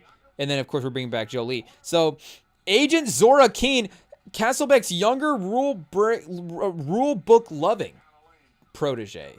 Ayo, chat. So not like the rebel, I can't control this. This is like a Delroy Lindo's got to be like, hey, I'll show you how to stretch the rules and go around the corners and work with the guys like Memphis Rain when you need to. So Ayo Edebiri, of course, would be from the Bear. Great choice. Stephanie, I don't know if I'm going to say the last name chat right, but I'm not necessarily here. Let's look this actor up because I'm not necessarily going to know this name like I should. And then Jessica Henwick as our other option as well too. So it may have to be Ayo Edebiri chat. Oh, everything. Oh, is she the daughter in Everything Everywhere All at Once? Oh, chat. That might be a good casting. As kind of like a rule book following partner to Delroy Lindo. Oh, chat. I wish we'll be better. I'll learn how to say the name. But that is probably going to be a casting option. Just because I feel like we've gotten Ayo Edebiri before as an option. I don't remember if we've cast her already in a role or not. So just for variety's sake, we'll cast Everything Everywhere All at Once actor. And the Pacers still 11, chat. Still 11, but Scrappy still on the rebounds, fighting to keep it close. Max Griffin, street savvy drone pilot tech whisperer, part of the new gen crew Memphis puts together, comic relief, but also a savant. Jabari Banks, Justice Smith, or Dolman Kamingo. Once again, Dolman Kamingo. What am I saying, chat? Domingo Coleman. Hey, yo. What am I saying? But Domingo Coleman shout out could be in any. Wait, is ChatGPT tweaking on the names, chat? Or am I tweaking on the names? Who is yeah, Coleman Domingo. Is Domingo Coleman an actor? Or is ChatGPT is ChatGPT ChatGPT tweak? Hey yo, chat. We're not the ones to think of that acronym, but it is close. So wait, let me see here. Domingo Coleman. Is this a person or is this just... Yeah, no, so it's Coleman Domingo. Okay, chat. I was like, what I said and what I read were not the same thing, and it kind of broke my brain there for a second. But yeah, so, we have, I believe, casted Coleman Domingo as well, too, in a movie. So we could just, as I say, put a mustache on him, but shave his mustache off and be like, okay, no, this is Domingo Coleman, a totally new person. But Jabari Banks or Justice Smith. Or a wild card could be Jack Quaid, if we want the nerd... chic vibe. So no, Jack O'Connell is the guy from Sinners. That's it. We just recast Sinners in Gone in 60 Seconds Burnout Protocol. Nova Roddle Reyes, stunt driver prodigy recruited by Memphis. Melissa Barrera, Caitlin Devers, Sabrina Carpenter. Whoa, chat. Is there like a musical version of Gone in 60 Seconds Burnout Protocol? There's a song. Maybe there's probably a scene where they go into the chase and they like flip on the radio and there's like espresso plays and then, one of them like switches the radio over and then we get the actual soundtrack going for this. But Sabrina Carpenter would be crazy, chat. We kind of have to have Sabrina Carpenter and Angelina Jolie in this movie. I feel like that's what happens, chat. He goes to Angelina Jolie's racing syndicate and he finds Sabrina Carpenter as the protege. Insane behind the wheel, social media famous. Yeah, so she's like racing as part of her channel. Like her next YouTube video is I raced at Sway's racing syndicate and 40 million views. But all ego and horsepower. Sabrina Carpenter, chat. I like it. That's a fun one. So we've got Sabrina Carpenter. Here, let's go Jabari Banks. Chat. Get a research on Jabari Banks. Justice Smith. Sounds familiar name as well too, but that might be a TV actor as well. So Jabari Banks, Bel Air, it loves the cast of Bel Air, chat. It be casting everybody in Bel Air. Jabari Banks, Bel Air, Rocky Top College, Bad Genius, 2024. Okay, chat. Takes on Will Smith's iconic Fresh Prince role in Bel Air. So is Justice Smith also from Bel Air, chat? We shall see. Detective Pikachu, All the Bright Places, Dungeons and Dragons, I Saw the TV Glow. So he has been working in film a little bit as well, too. Maybe we cast Justice Smith in this role, chat. It's a little bit different than Coleman Domingo, for sure. But, and I don't know, you know, comic relief. So if we want a comedian in this role, chat, maybe we, you know, go a different direction as well, too. You know, are we bringing in Shane Gillis, chat, as the drone pilot? Shane Gillis as the drone, you know, now all of a sudden we recasted this movie a different way. But Shane Gillis and Sabrina Carpenter in this movie. 75-62. 13 points. Is that a turnover by Halliburton? Oh, offensive foul by McConnell on the exchange screen in the corner. Uh-oh, chat. You hate to see it. But bonus cameos. Vinnie Jones as Sphinx, now running Chop Shop in Eastern Europe. Ludacris or Tyrese's rival driver is a crossover wink. Yeah, Ludacris would be fun. Another music cameo. So maybe Tyrese as well, too. And then Danny Trejo playing retired driver who helps Memphis mod Eleanor. Okay, chat. I guess, you know, borrowing from the rewatchables. Danny Trejo. But our version of that category of, like, who's this movie better with is, you know, we gotta cast John David Washington in the movie. So if we are casting this movie for 2025, we got to cast John David Washington. So maybe John David Washington is, oh, I guess because we're returning. So we're returning all of those characters. Maybe he's the villain, chat.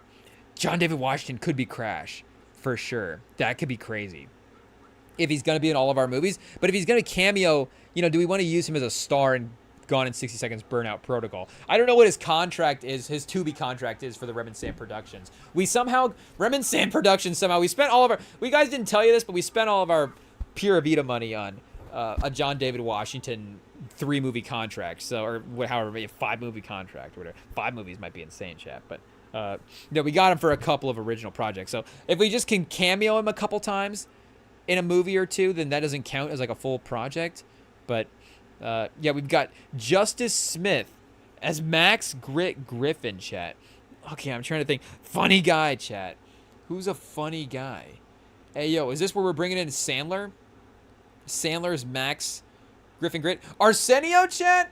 Could we bring in Arsenio for this? Or who am I? JB Smoove? JB Smoove as, because I'm trying to, if we wanted to go, you know, a little older, funnier Coleman Domingo style, like maybe we bring in JB Smoove for this, because he, I think, could fit the corny energy as well too. I mean, Coleman Domingo is just gonna, I mean, that's gonna be the Denzel level, like, oh, he's like he might elevate this movie too much, chat. I would be worried that like HBO would start picking up this movie at this point. It's all of a sudden like we're gonna get a theatrical release for Gone in 60 Seconds Burnout Protocol if we put Coleman Domingo in this movie. So I think we're getting JB Smoove in the movie. We also did get somehow Coleman Domingo's on a 1-movie contract as well too. That I guess we re-signed him to another 1-movie contract just because, you know, he's like LeBron, chat. We can't afford him for 5-movie contract. We just got to bring him back on 1-movie contracts every time and make it work. But we're not going to use it up on Gone in 60 Seconds Burnout Protocol. Sorry, we're going to save it for a more well-defined role. And again, as the side guy as well too, like where we can get a Coleman Domingo in a starring role, chat. JB Smoove as a bit part, perfect. I think that works perfect. So we got JB Smoove as Max Griffin, and who did we have? Sabrina Carpenter as Nova Reyes. So Nicolas Cage is working with JB Smoove, Sabrina Carpenter, and I guess Kesselbeck is working with the Stephanie. I'm gonna say Sue, chat, and hopefully I'm saying that right. But yeah, and the other Kesselbeck too. So he adds in 2 other people, I guess. Casting chemistry, Cage plus Lindo, I guess. Demolition Man meets Heat. Whoa, Chad! There's a Cage versus Lindo stare down scene, but they're working on the same team as well too. So that's it, I guess. He only gets 2 extra partners in this as well too. Kind of crazy, Chad. Or 2 extra team members in this movie to work with. Plus, I guess he meets up with Trejo at one point, and they meet up with Ludacris or Tyrese. Maybe both of them. Maybe just get both of them for this movie. I feel like they're probably are they hanging out in real life as much as they do in like Fast and Furious? But if there is Fast and Furious franchise crossover at all in real life, I feel like if we can pull up to wherever either of them are at, then there's an odd, both of them are there. And then, at the meeting, we'll just be like, oh, well, why don't you just show up to the movie as well, too? And then, his character from Fast and Furious is like, yeah, absolutely. They both pull up in their identical cars that they get at the end of Fast 5 is maybe what happens, chat. It's like a Halloween reboot. We cut from the Gone in 60 Seconds picks up at the end of Fast 5, not necessarily Fast 8. So I guess, there's like some Paul Walker stuff as well, too, that would have to be managed. But I think we could, again, we're just bringing in Ludacris and Tyrese from the scene. We're not bringing in the whole Fast and Furious family. A barbecue crossover scene at the end, chat? Hey, yo. I feel like how much time are we going to spend casting this? Probably quite a bit, chat. Probably quite a bit. But we could spend more time casting for even more parts, obviously. But I think we're doing good so far. So, I don't know, we put this into the chat GPT. Well, we're not necessarily going anywhere with the crew. Unless we want a barbecue scene, chat. So, it's not saying Lindo is, again, at the barbecue scene necessarily. But we could get the other detective in at the barbecue, and then maybe that's Gone with 60 Seconds 3 is the Delroy Lindo has passed the torch on to the next detective, and then she takes over the franchise. Or she, again, is like joined the team as well, too. Is she, like, I guess, there's not really a partner for her in this. Well, Sabrina Carpenter? Her and Sabrina Carpenter are, like, dating at the end of this movie, chat. That could be kind of a fun twist. So the cop in the back. That's the Paul Walker Jordana Brewster relationship. Is the Sabrina Carpenter Stephanie Sauer relationship. Here, let's go. Chat. This is bad on my part, but it is what it is. Oh, Shu, chat. Stephanie Shu potentially if this if Bing is feeding us the right information. Okay, chat. So Silent Age. I mean, that's what I was thinking, but Stephanie Shu, if I'm saying that right, hopefully Stephanie Shu and Sabrina Carpenter, or Stephanie Shu is like Sabrina Carpenter sitting on her lap at the end of the chat. We go, beat for beat on this scene. We'll figure out the we'll get the actors figure out what they want to do for that scene, and then they can kind of improvise on that. But let's go. How do we want to cook this up, chat? Do we just want let's get a barbecue ending scene with Cage, Jolie, Ribisi.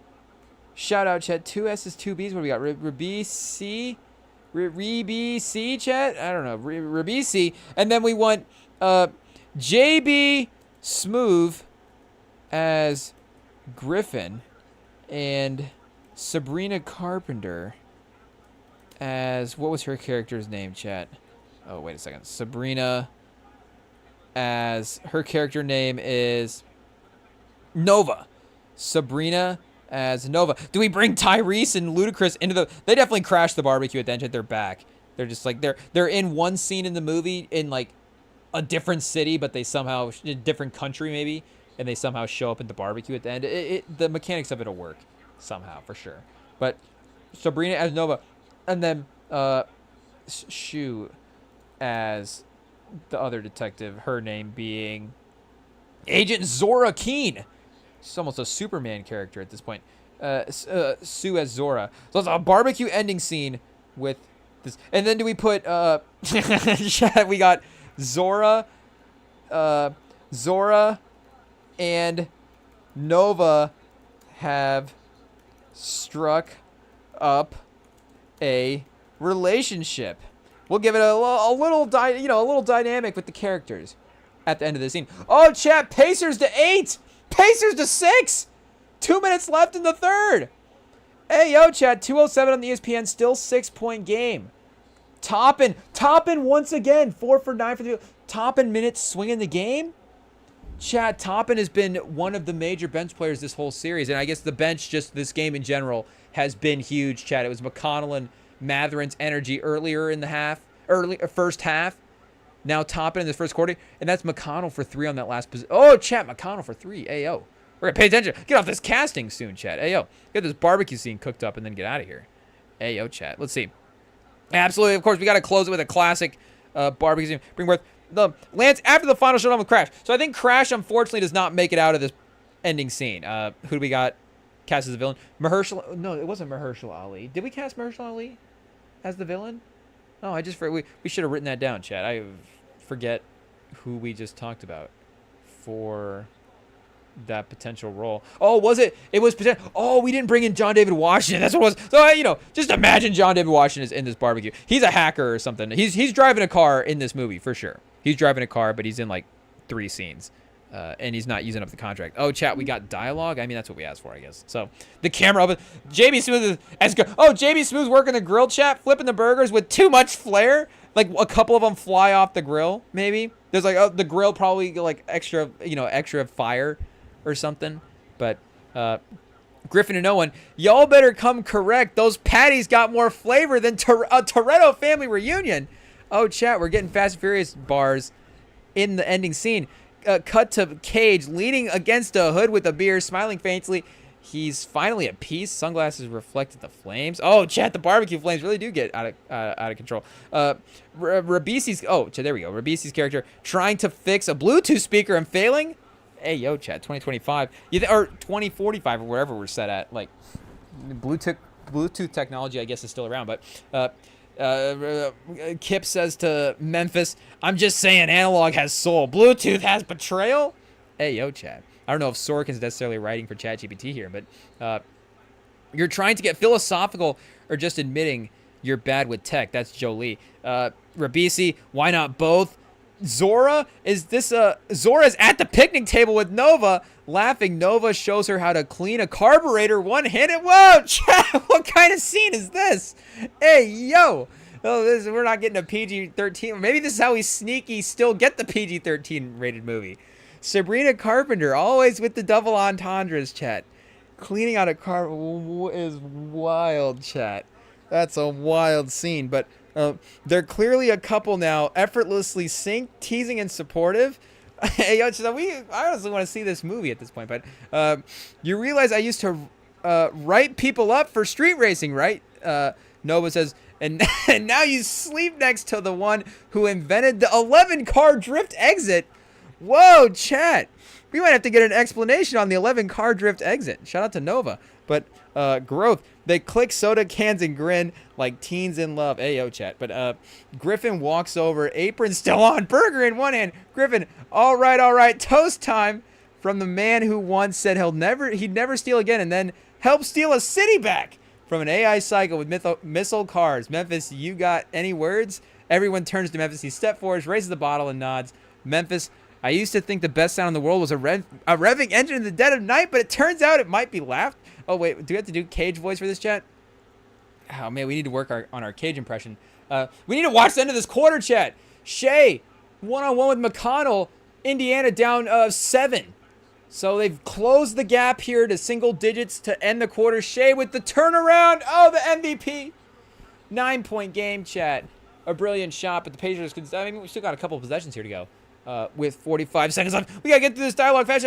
I used to think the best sound in the world was a revving engine in the dead of night, but it turns out it might be laughter, might be friends, might be the quiet after a getaway. Who are you? Sway. Who are you right now? Memphis. I'm someone who's still got one more ride left in him. Just not tonight. Laughter. I think there's a little Con Air in there as well, too, chat. Just not tonight. But laughter, glasses clink, a quiet moment. Camera pans wide. Everybody settles in. Cars in the background. Sun going down. Motown still playing. Nora pulls Zora into a slow dance by the grill.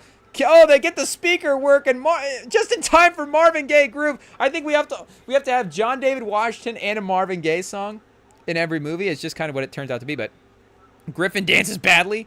Memphis watches it all like a man who finally outran his past. And I guess, so John David Washington doesn't violate his 5-movie contract for us.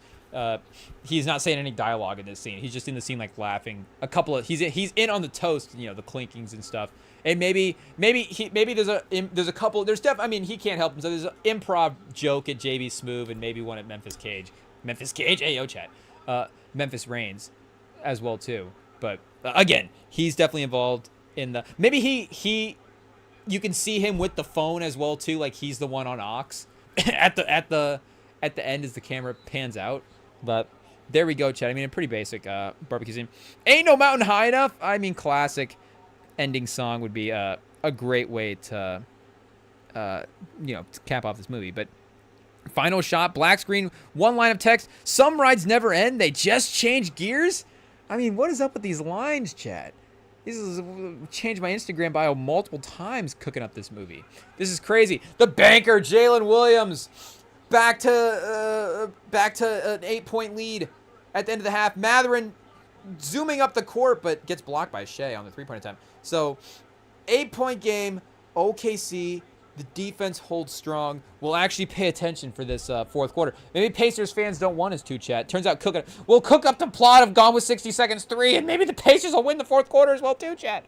I don't know, but the burnout protocol. JB Smoove is honestly, I feel like, a win for this movie. So that might be our best casting at any point. JB Smoove and Sabrina Carpenter is just a fun movie. I mean, there's no way that if Gone in 60 Seconds Burnout Protocol wasn't on Tubi, you're like, wait a second, they made a second Gone in... When they make Gone in 60 Seconds 2, chat? What happened? Or if you got the news, you were like, Gone in 60 Seconds 2, they're making it, they're bringing back the main 4 characters in the cast, but they've added Sabrina Carpenter and JB Smoove? You'd be like, what is happening to this movie? This is crazy. I almost want to cook up the scene as well, too, where we meet Sabrina Carpenter in Tokyo with Jolie's character. But... I don't know, we'll have more time to dig back into Burnout Protocol 2. Oh, set up for Burnout Protocol 2? So it's not even Gone in 60 Seconds anymore. It's pivoted into the Burnout Protocol franchise, which, maybe we need to retitle Gone in 60 Seconds because Burnout Protocol would actually be a good franchise, I feel like. Again, different characters, totally different setup. But Gone in 60 Seconds 2, Burnout Protocol, is... this potential movie here. So, fourth quarter, chat. Maybe we don't, Kevin Durant trade machine. It might have to wait. We'll keep it on in the background. Or we'll cook it up in the background as we let this fourth quarter play out as well, too. Siakam, 4 for 11, has not necessarily kept up the shooting efficiency. Halliburton, 0 for 6 from the field. Finally got to the free throw line. Had his first, they said, scoreless playoff half his career in this first half of this game here. So, we got 2 on the board now, but McConnell with the 18, chat, has carried him so far. And Matherin, 2 for 10. The shooting has not necessarily been there for him, but the effort has been much needed, of course. So, chat, we'll take a quick break before we enter the fourth quarter here. And maybe the Pacers will be around to make this interesting, chat. Stay tuned. Hey, yo.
Okay, Chad Siakam opens the corner with the corner 3. Pacers down by quick run by the Thunder on the ESPN.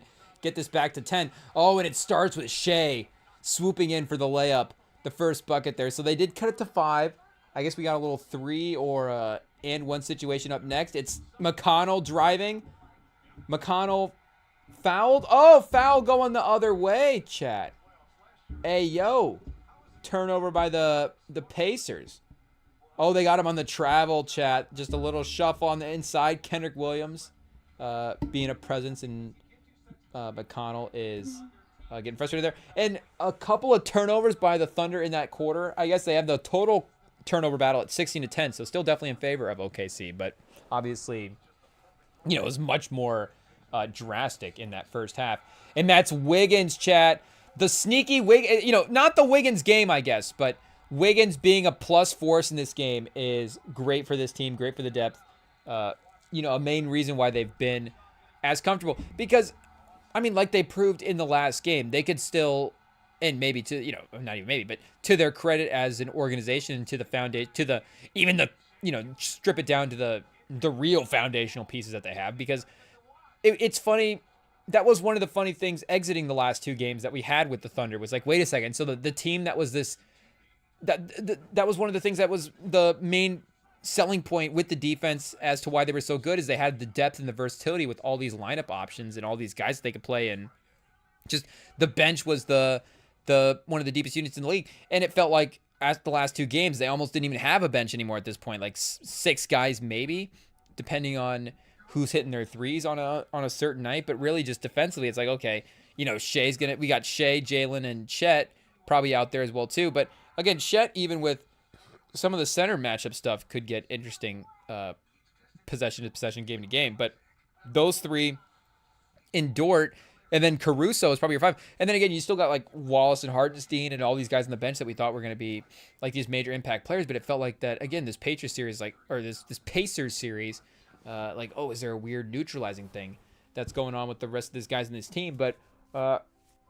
again, they could prove that they could win the game with the reduced lineup in the last game. They could really gut it out, and the defense of those main guys and Shea scoring could be enough.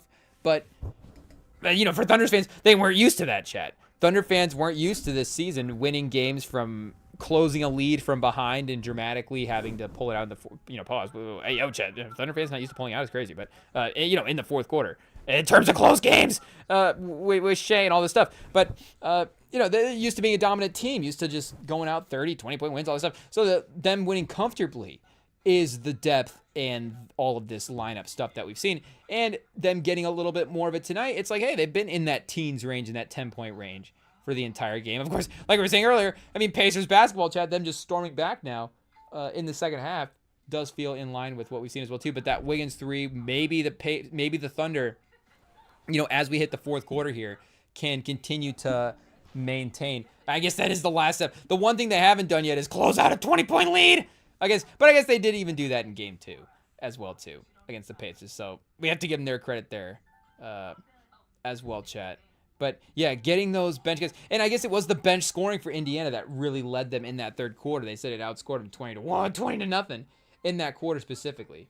But again, it's not the total number, because maybe even weirdly McConnell and some of these guys could be more important to the Pacers than even the Thunder bench. But again, just the plusness, if that makes sense, of a guy like Wiggins, or and they haven't even really gone to Isaiah tonight. And I guess they haven't even really gone to a ton of those options tonight. Here, let's see who all they have played. Yeah, Kendrick Williams, Caruso, Wiggins, and Wallace, chat. So I guess Joe is really the one other 5th guy. But you have 2 full lineups that you're playing is still pretty crazy. Hartenstein at only 18 minutes has not seemed like he was as involved in that third quarter, but we'll see how they use him here in the fourth quarter as well too. And Wallace and Williams both under 15 minutes as well. But again, still 9 guys, and it's felt comfortable with most of those minutes. Case and Wallace 3 for 4 offensively, having one of his best nights, but still -1, chat, is kind of a tough look for our Case and Wallace stock. But eye test, again, in vibes-wise, it has still felt pretty good for the rest of the team for OKC. But McConnell carrying the Pacers bench as well, too. We got to give him credit. He's been the best player in the game for Indiana almost at this point. But The Halliburton numbers continue at this point. They kind of are starting to run the ESPN stuff of, oh, here's what the Thunder defense, and I mean, it's kind of been the storyline of the whole game, but still, like, oh, here's tonight continues with what we've seen the last couple of games in the series. Here's the numbers. See how they're starting to look. Siakam, there's him being aggressive, turning, getting to the basket, that patented spin move, in that little half spin move, drive into the lane. 19 points for Siakam. So they're going to need, that 30-point game. He's going to need 11, 12 more points here in the fourth quarter if they're going to charge back and win this one. Oh, Holmgren not able to get the rebound to go. The refs just intentionally giving it back to the Pacers. That was definitely out on the Pacers. Hey, yo. Chet might have definitely barely got a fingertip on that as it went out of bounds. Yeah, Dagno with the challenge. Chet, the refs might not have wanted anybody to see that. They're like, I don't know if we can get away with that. The super slow-mo. Yeah, Chet, that's just definitely off the Pacers. It is what it is. So, I mean, a good challenge. They're definitely going to win. But interesting call by the refs in the moment. So, I don't know, chat. Timeout 1. This is a good chance to pull up Kevin Durant trade machine because he did say at this point that the teams that he himself would be willing to re-sign with would be Houston, San Antonio, and then who was the third team? I don't remember the third team because Houston and San Antonio are the two main ones anyways with the cap space to get him. Okay, wait, Timberwolves? Did he say Timberwolves? Did he say Knicks? Or is that just what is being proposed in these articles? But let's see if we can get the actual quote here. Okay, somebody says that Katie wanted the Knicks. Katie says he has no desire to play for the Timberwolves, apparently. So maybe it is the Knicks that would be in the mix. Oh, I guess shout out to Kadia chat. Ayo, RIP 44 is crazy, but if we respectfully chat can remember, and then there's obviously no way to pivot back into basketball after trying to mention somebody's life like that. But if it's not going to tell us exactly what the KD, I guess KD teams is just like, what teams did he play for? Oh, 3 teams KD would prefer to be traded for. Let's see. Why isn't it just, I guess it's going to make us click on the article to say, chat, what those teams are actually going to be. What is the third team officially being admitted? Oh, Miami? Because I was seeing reports, I thought on Hoops Hype, that was like Miami probably unlikely to get Durant, which, again, maybe that third team was going to be the most unlikely anyways. Obviously, with Houston and San Antonio just having some of the most assets in the league anyways to get any player, Durant is not even in that Giannis territory for just the super haul that you would have to give up for a guy. But regardless, there still would be other trades to potentially cook up for other teams as well. But if we started with the Spurs as a potential option as well too, because you start thinking the players involved, but you also start thinking the picks. So the future picks and stuff is interesting. Like we're saying, Durant, you're probably not giving up all of the future assets the same way you would for the younger star, just because of where Durant's at in his career. And maybe you could figure how you're going to treat his contract in the future with how you trade for him, but not necessarily the team trading him away is going to factor that in as well too. But it is a factor in just the bigger picture of it that he is on an expiring deal, and there is going to have to be mechanics to bring him back for 2 to 3 more years if that was going to be a part of the trade as well too. Because like we said, they're working with business partners. They're trying to get the absolute right version of this to happen. So San Antonio would be nice because you wouldn't necessarily have to aggregate a second player back.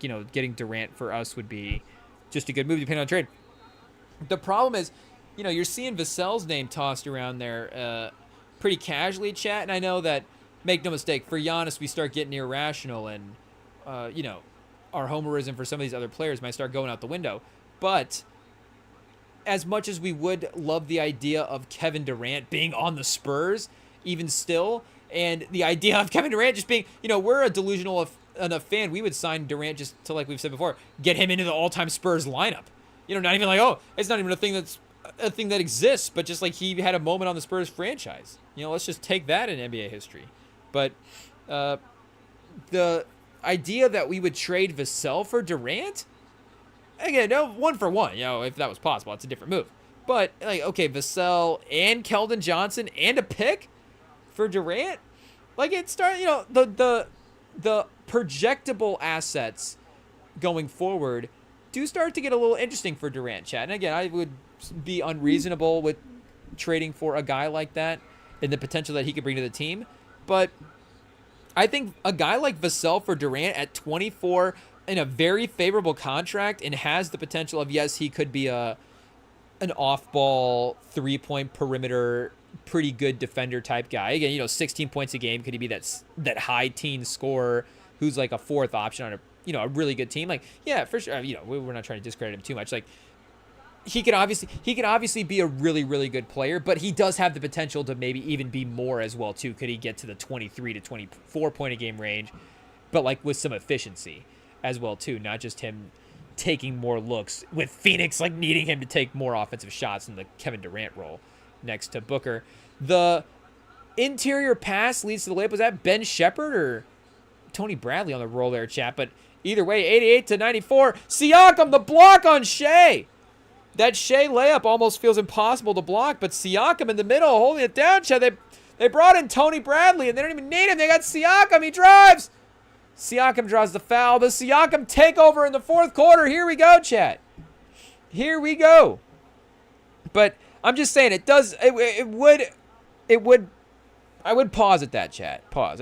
Whatever. But if it was Vassell and Keldon Johnson for Durant and a pick and stuff, and I'm right now number 2, obviously, well, not obviously, but as a Spurs fan, I would be a little distressed if we traded 2 for Durant. If it was a big centerpiece thing, but we don't have the contracts necessarily to be like, here's the $54 million salary dump and then Kevin Durant, and then the number 2 pick for Kevin Durant. Like, we don't necessarily have that version of the trade to make it work. So the players are going to be good players that you get back, and the 2 pick is just too valuable for Kevin Durant at this point. I'm sorry, I love Kevin Durant as a player and would love him on this team, but the contract and the upside and the youth and the player that we could get in Dylan Harper as well too does seem like the type of guy that maybe we wouldn't want to move as part of a deal like that for an older superstar. But 14 is not bad, and that would be taking a future pick off the table as well too that we would have to give up, but still a pretty good lottery pick. Obviously the last lottery pick, but still a lottery pick barely for Phoenix. Still I guess we should say a middle of the first round pick to have on your team, and it's not going to be like the 20s because Wemby and Durant are winning the title next year or whatever. But you get a decent pick and Vassell and then Barnes. Like, I guess here we'd have to see if that, and we do have the space to be able to bring in some of the Durant money as well too. So yeah, we would be about $8 million short with just Vassell and Barnes. But Vassell, Barnes, and 14, I think is, as a Spurs fan, that's, and you as any fan, you're gonna get greedy as well too about the, you're gonna just easily be like, okay, well yeah, let me put it in the trade machine where our team can easily win every move. Like, from a basketball standpoint, I mean, that makes perfect sense. Durant's a wing. Those are, there's not a ton of minutes to replace between those two guys as well too. Maybe it's some health stuff as well too with Vassell in the mix. I know Durant's not, at late 30s, the most healthy guy in the league. But again, just the total points per game as well too. Does it say, chat? Just minutes per game, I guess, goes way down. But the points per game and the efficiency that Durant gives you with those two guys, it's just a really easy, projectable basketball replacement. But again, the long-term team-building stuff of that, the mechanics and the contract that he's going to be on in the future, that is, I think, a pretty fair trade. And I know Phoenix fans are going to want one. Durant, how does Desmond Bane get 4 first-round picks and Durant gets 1? Well, Desmond Bane's 26. Durant's, 12 years older than Desmond Bane almost at this point. I don't know if we get an exact age here to, be respectful. He's 30, he's a decade older than Desmond Bane at this point. So it's just what it is. I'm not being disrespectful. I would, for one game, would I rather have Durant than Bane? Yeah. And to be honest, next year, would I still rather have Durant than Bane in a vacuum as just a basketball player? Yeah. But unfortunately, again, in the NBA, it just doesn't work that way. And you have to be smart with how you're constructing the team in the future. And I just would be cautious in giving up too many the younger player assets for Kevin Durant. with the future picks as well too. But this, I think, is a very reasonable trade. And Vassell was a mid-first round 14 level pick who could definitely in a redraft situation be a pick or two higher as well too. But Chad, we're locking in. 8 minutes left. The game is every time we turn into the ESPN, it spoils the fact that the Pacers made it close, chat. So we may just go back to the trade machine. It's a 2-point game right now on Sling. Jalen Williams drives, misses the layup. Offensive rebound by Hartenstein. Back to Shea. Shea drives. Jalen Williams gets it back for 3. The movement for the Thunder. They outplay a feisty Pacers defense on that possession. Get it back to 5. So if anything, the ESPN is giving us a heads up that the Thunder are constantly able to just hit those couple of buckets to keep the Pacer at bay. Because, bad pass by Nembhard. Not even a Thunder, great defense that time. Just a bad pass. I guess great defense to force him out and then force the bad pass. But, a little sloppy as well, too. Pause for the Pacers on that play. But the Thunder's fans ignited, even though it's only a 7-point game.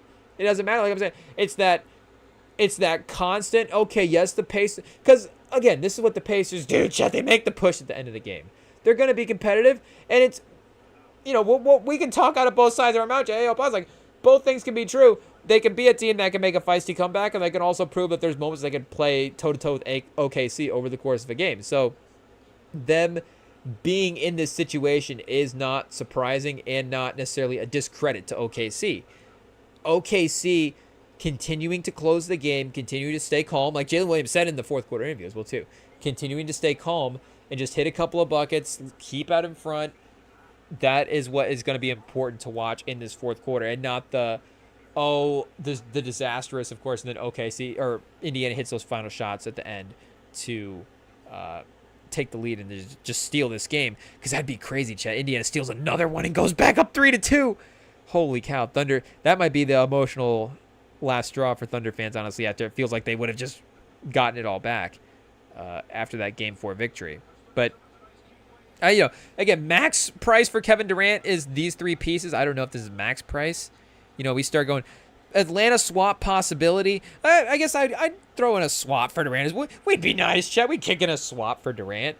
But I got to be honest, and maybe this is why this is probably why the move hasn't happened yet, because fortunately for us, Chet, as Spurs fans, Brian Wright has kept up that good Spurs smart basketball organization thinking, and is not going to overpay for Kevin Durant. Because, again, like we just saw right now, and I'm not saying that the Magic overpaid for Bane, but that's just a very lucrative trade for Desmond Bane specifically as well, too. It's a good, check the tapes, Chad. We said outside. We like the trade for both teams. You get interesting future assets with the Grizzlies, who needed to make a move, but you get a much-needed perimeter element for Orlando, who's not going to want to need those future picks as well, too, as they build this team out as a title-competing team with Franz and Paolo. So if the Spurs wanted to do that and be like, yeah, we're willing, but again, that's where the Durant conversation is interesting with those first-round picks, where it's like, we don't necessarily be like, hey, the Durant and Wemby combo in 2029 is going to be winning the title the same way you could project out, of course, an Orlando core, or even like the New York, the Knicks core. And again, with the salary caps and with the functions of the teams, it can be interesting to see what is sustainable now. But it is still, at least age-wise and talent-wise, projectable that those guys can still be great players in Chad, I'm sorry. I'm distracted by it. I just got distracted by the TLC. Do we got the baby, baby, baby, baby? Or, no, that's not the right song. But, I got so much love to give. Shout out TLC, chat. TLC, been in the rotation quite a bit lately. But, yeah, so this, I think, would be a reasonable balance of short-term, long-term stuff for Phoenix with one more trade. But like I was saying, Phoenix, don't expect to reset the franchise with San Antonio via a Kevin Durant trade. So maybe that's why they would look to Houston for that type of move, honestly, as well. So they would have, again, you could say, say Houston did end up with the number 2 pick in the draft and their lottery odds went up, like, that would be an interesting, hey, you could kind of just do Van Fleet in the number 2 pick, like, and then, Houston would have a whole conversation about, well, now we could have Dylan Harper and Amen Thompson next to each other, which would be a crazy combination as well, too. The athleticism, playmaking of that two-way ability of that backcourt would be nuts. Dort, clutch, corner 3. 103 to 95. We're going to leave the ESPN off in the background, chat. We're not going to want it to spoil the end as well, too. I know 6 minutes left, but still, at this point in the game, not that we've been locked in on that tab anyways, but we'll just not we'll just watch the game in real time for us and react to it that way, not see the score ahead of time, just in case the Pacers do actually close this lead here. But yeah, that would be much more interesting if their pick was better. But even the 10 pick again for Durant at 36 is still a pretty good pick. If you got 10 and Van Fleet next to a 1-year team option, again, Beal would be 2 years after. Well, okay, chat. Wait a second. Let's get this Beal contract back up. I guess it's not. Oh, chat, disastrous. Is it accounting for a potential player option in there? So there may be a potential 3rd year as well too, to deal with. Oh no! Oh yeah. So 3 years oh no! So 24 would be this year, chat. So Beal's got 2 years left. Oh, chat, light at the end of the tunnel. Hey, yo. Yeah, 24-25. So 25-26, and then he's got the player option, which again, shout out Rosillo. You would assume that he would opt into that $57 million. Is he going to get 57? If Bradley Beal going to get $57 million for 1 year on the open market in 26-27? Jalen Williams attacking the basket, chat, with the clutch shot. Hey, yo. Jalen Williams continues to be a clutch performer today. 35! Jalen Williams, 35. Chat, we said a couple of games ago, I guess Shea with the steal, he's just continued to be impressive as well, too. And him with 35 in the last game and one there, it's really going to be impossible for, unfortunately. And he's the MVP of the league. So, oh, chat, this is the Ain't Too Proud to Beg music video. I guess, watching the music videos on mute, we're not necessarily going to be batting 100 with guessing what they are. And maybe we're just projecting, which TLC song do we want to be listening to right now? I think Dig It On You has been the #1 song for us right now. But if it was that era, that music video vibe, that album, obviously that's the iconic hit off of that. But again, Jalen Williams being 35 again, you don't need him to win the Finals MVP. You just need him to be awesome to win the Finals. Shea, you only have one Finals MVP, so it's gonna be Shea. He's been he's been the leader for the team. Like, the guys would probably just give Shea the Finals MVP either way. They're like, actually, his aura is the Finals MVP of the team. He gets the trophy. Jalen Williams is the first guy ever to give up the Finals MVP trophy. But he's been awesome, and I hope he gets a couple of votes just because.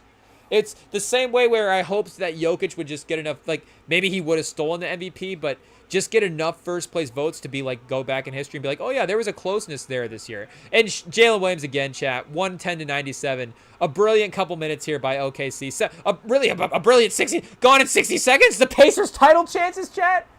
Hey, yo, the last 60 seconds, a 7-0 run makes it a 13-point game with 5:48 left in the fourth quarter. But really, Jalen Williams with a couple of drives is what powers that run there. So with the clock stopped, yeah, 5:48 is a good time to check the box score here. So he's at 37. Shea is at 27. So wait, let's go see here series with that last game calculated in. If their numbers, because the early season numbers are going, or the early series numbers, I should say, are going to keep Shea's series averages, of course, and Shea's awesome series is going to keep his series averages awesome. But how is Jalen Williams catching up here? So he's at, 22 to 32, chat. It's a long walk. And Shea's going to get to 30 tonight as well, too. He's at 27 right now. So, 5.5 minutes left. We can lock him in for, is he going to get at least one more trip to the line in the last 5 minutes? And, if the game is close, that's definitely going to lock in a trip to the line. But again, if the Pacers close the game, maybe a second trip to the line and then a bucket. So he could get 12 more points here, honestly. 2 free throws and 2 buckets. Would not be surprised. But the way Jalen Williams is attacking. Oh, did he just take a free throw, Jalen Williams? I don't know if he made it. I don't think he did. But, he might take a couple of possessions away. So his scoring has literally increased in every game. 17, 19, 26, 27, 37. They just showed it there. And it was, the first half and then Shea in the second half in the last game. Overpowering. 35. Caruso, the steal. Turns it over, chat. Jalen Williams slows the ball up at half court and then attacks and gets fouled by Nesmith. Perfect ending to the fourth quarter here. Caruso closing it out. 5 minutes left. We're not over, but you can feel the momentum shifting back to OKC. The score is back into the teens. The crowd is back on their feet. Ayo, the energy is back on the building, chat. Oh, they're feeling it. That title is now starting to feel as realistic as it's been, chat. I mean, shout out. 5 minutes left. We don't want to give the Pacers any. We don't write them off here. We're not writing them off until the time says 0, chat. Then the Pacers are. It's like Michael Myers. Until Michael Myers is actually in the ground. Even then, Michael Myers might not. They'll still find a way to bring him back somehow. But until that happens, we're not counting him out. Are the Pacers quite full on Michael Myers? It's 97% of Michael Myers. 3 turnovers in a row, chat, for Indiana in these last 3 possessions is crazy. Halliburton not even able to get past the 3-point line once again. Make that 4 turnovers in a row for Indiana. Chat, the Oklahoma City defense, I mean, can they challenge Indiana? This is a challenge not to let them get to 100. I don't know. We spoil it. Okay, they're at 99 on the ESPN. I just said, look, as I'm saying that, are they going to be at 100 on the score in front of us? But they're at 97 right now, 5 minutes left, so they will probably get there. I mean, they'll sub in the benches in the last 60 seconds, and somebody will hit a shot. But, Jarris Walker will hit a driving layup to get him to 100. But the fact that you could even question the fact that could the Pacers score in the next 5 minutes is even a question just proves how high level this Thunder defense is. And again, like Simmons has been saying that this is as good of a Thunder defense this Thunder defense is as good as any defense that he's seen. I don't want to necessarily agree with him there because the Spurs defense is also a strength of the team. So just immediately writing off the Spurs defense. Are we going to be the ones to do that? I don't know. But the level of dominance that the Thunder have exerted? I don't know which. The level of dominance that they have, the level of defense that they have played on their opponents, respectively, of course, has been as high of level as any team that we've seen. And that, again, is not to disrespect Indiana as well too as an opponent. It's just, it's these guys are earlier in their careers as well too, so it's just unfair to them to project them against other great players. But Shea is at a point in his career where he's gonna not necessarily, he's not at the point where Jokic and Giannis are battling guys for top 20 spots in NBA history, top 15 spots. But he is now season-wise. You're going, oh, his season compared to this historic guy's season. Oh, his early on resume compared to this early on resume. Like the projectable pieces are, of course, there for the all-time great stuff for him, and now the finals piece is potentially going to be added to it as well. But it is, and that was us on the Chat GPT a couple of live streams ago, cooking up, being like, what would they be like against the 2014 Spurs? And that's, the Jimmy Chitwood piece, chat, for the Pacers is what would they be like against the elite scorers? Oh, what a 3 by Dort. Oh, that was like a Warriors, 2017 Warriors, just pure swish, chat. Oh, man. Perfect released it. Neesmith responded on the other end, but 4 minutes left, 12 points. The Pacers cannot go away, chat. They'll make us interesting. The league, they'll keep the rating in the engagement, chat. The engagement for the league is the Pacers are keeping it up right now, but the Thunder are going to close this game. They're playing too well. Yeah, right. I mean, Jalen's going to hit that shot. What's he at? 40 for Jalen Williams. Has Shea didn't have 40 in a finals game yet, right? Is this make it 42? I guess he's they're ahead of us right now, but we're gonna get a clock stoppage here because there it is. I say the clocks are synced up, so if it's synced up, we know that it is stopped. But I don't know what that means, chat. But we're talking about basketball here. So if we go series, Shea has 38. He was close in game 1. He got to 38, but Jalen Williams now does, again, officially enters that 40-point club for OKC in the finals. So we know that Russ had 40 points in the finals for OKC, but I don't think Durant ever did. So Russ had 42 would be where's OKC at, or where's Jalen Williams at? He's at 40 right now. 14 for 23, 9 for 12 from 3. So I'm just, shout out to Westbrook. I'm not saying the Westbrook performance was worse than this J-Dub performance. I mean, again, that's the thing, J-Dub against the 2013 Heat. Like, it's a little bit different. It's a little bit different. I know the Thunder thing is impressive. It's historic. I don't want to discredit them because I'm obviously jealous that they're winning a title as a young team, and competitively the Spurs, still granted a couple years behind them on the timeline. It's like, okay, hopefully these are the things that we do achieve with the core that we can assemble. But again, if we are comparing them in history, it's just going to be the question that I personally have is like, what is Kobe? As great as Dort is, you're telling me that, yeah, Dort, he's probably going to stop somebody great in a fourth quarter, and he's going to have great moments because he's a great defender. But great offensive players are also going to have great moments as well, too. And not to say that Indiana doesn't have great offensive players, but like ChatGPT said Jimmy Chitwood would help out the Thunder, or the Pacers.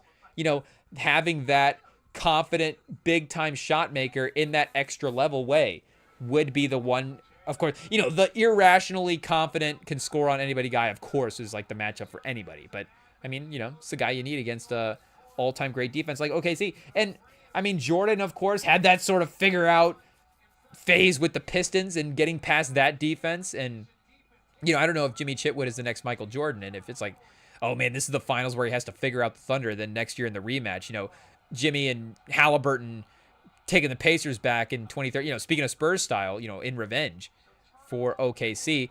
But I mean, I don't feel like I'm the only one sitting here. And if we were going with those matchup names, I don't feel like I'm the only one that would be hesitant to pick OKC in those matchups. Again, it's the legendary players, bigger careers. OKC, this is their time to start. I'm sure Golden State in 2014, we would have had the same conversation, but also that conversation would have been different, Chad. Klay is, and I guess Jalen Williams is proving himself offensively. He is doing things that Klay never did in the finals. Klay was doing these things in the course of the playoffs themselves. So, to say that Klay is not Jalen Williams is obviously unfair to Klay. Legacy-wise, Jalen Williams still has to accomplish the many things that Klay has accomplished. But I think you could have looked at that team legacy-wise. Maybe I'm just being unfair because Shea would have the same, like his numbers are the same. You would look at Steph's numbers and go, okay, there's a historic thing here. It's just the time spent as the legends. Like Shea has the historic numbers in his way, his game works, and the Thunder defense is the historic defense. So it really, I have to get there, Chad, is really what it is. It's not the Thunder have to prove that they could beat, that they are good enough to take down a historic team. It's just me having to mentally get there from a matchup standpoint because, again, they are proving that all the pieces are in place, especially if Jalen Williams is going to give you this type of performance. But Williams versus Wade is obviously, like, I'm just taking, 2013, that's one of the most talented groups, one of the most talented duos ever assembled with LeBron and Wade. That 20, I guess I should say, like 2011, not the Mavs finals team, but the Thunder 2011-2012 finals team would have been a crazy version of the athleticism of both of those guys. And you think the peak version as well, too. But to be honest, I still wouldn't necessarily take the OKC core, like, confidently, I'm saying as well, too. Like, again, could I talk myself into the matchup? Reviewing a pretty nice Neesmith putback slam, we should mention here as well. But I would still probably pick in a final series, and again, knowing what we know now as well, too, with what Durant and Westbrook have become. But that's just that's a crazy finals matchup, chat. Is that our next ChatGPT cook-up? Hey, yo, chat, I feel like we almost might need to save that for the next time. Okay, chat, up next, next, because we do, of course, guarantee a Game 6. If OKC wins this one, they'll only be up 3-2, at least Game 6 in Indiana. They'll have a chance to tie, or, that'll just be the last game of the NBA season, I guess. But we will be saying, OKC, here, I'm going to write it down so we don't confuse. The OKC old core versus the OKC new core. And we'll see what the ChatGPT says next episode. Not the next episode, because we will be live tomorrow night for our normal Tuesday night live stream. Basketball will be involved. Maybe some WNBA. Who knows? I haven't checked the schedule yet. It's just like day of. Check the schedule, of course. We're not like, what's on next Thursday in the sports world. But Tuesday we will be live. But, of course, no finals game Tuesday. So the next finals game that we're live for, we'll cook that up in the first or second quarter or something. and see what's going on there for those matchups. And some projected stats on that, because if it can update with the new Jalen Williams performance in there, that'd be insane. And Shea at 31, chat. A minute 50 left. He probably doesn't have time to get to 40 himself, but he could get to 35. I mean, both of those guys at 35 would be all-time historic performance. So, yeah, wait a second. We're going to go Durant's finals performances here in OKC just to see what this duo was competing up against numbers-wise from the legacy standpoint here. And I guess I was about to just rehash everything I just said, because I was going to be like, well, again, they were putting up those numbers against LeBron and Wade, but I think you guys get the point, of course. So wait, I think 2019. Scroll way past chat. 20. Here we go. 36, 32, 25, 28, and 32. So 36 in game 1, his biggest scoring performance. He was whoa, chat. Basketball Reference. I mean, they're on fire in 2025. It feels like every week or two there's just little tweaks, a little more upgrades. They've got some new stats in the per game sorting, the game log sorting here, where they'll give you the per game version of it, but also the per 82 game version of it. So if we wanted to see what Kevin Durant in the finals versus the Heat would have looked like over the course of a 82 game season, I guess the per games are not going to change, but it gives us the total numbers anyways. So yeah, that's kind of cool. He would have been a 2,500, almost a 2,500, 400, 500 guy. Or 500, 200. I don't know what kind of random clubs we could cook up for that. But 30 a game.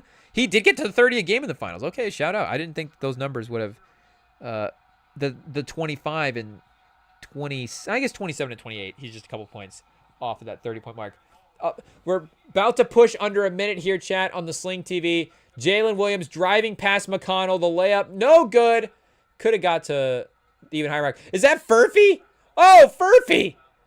Whoa, chat.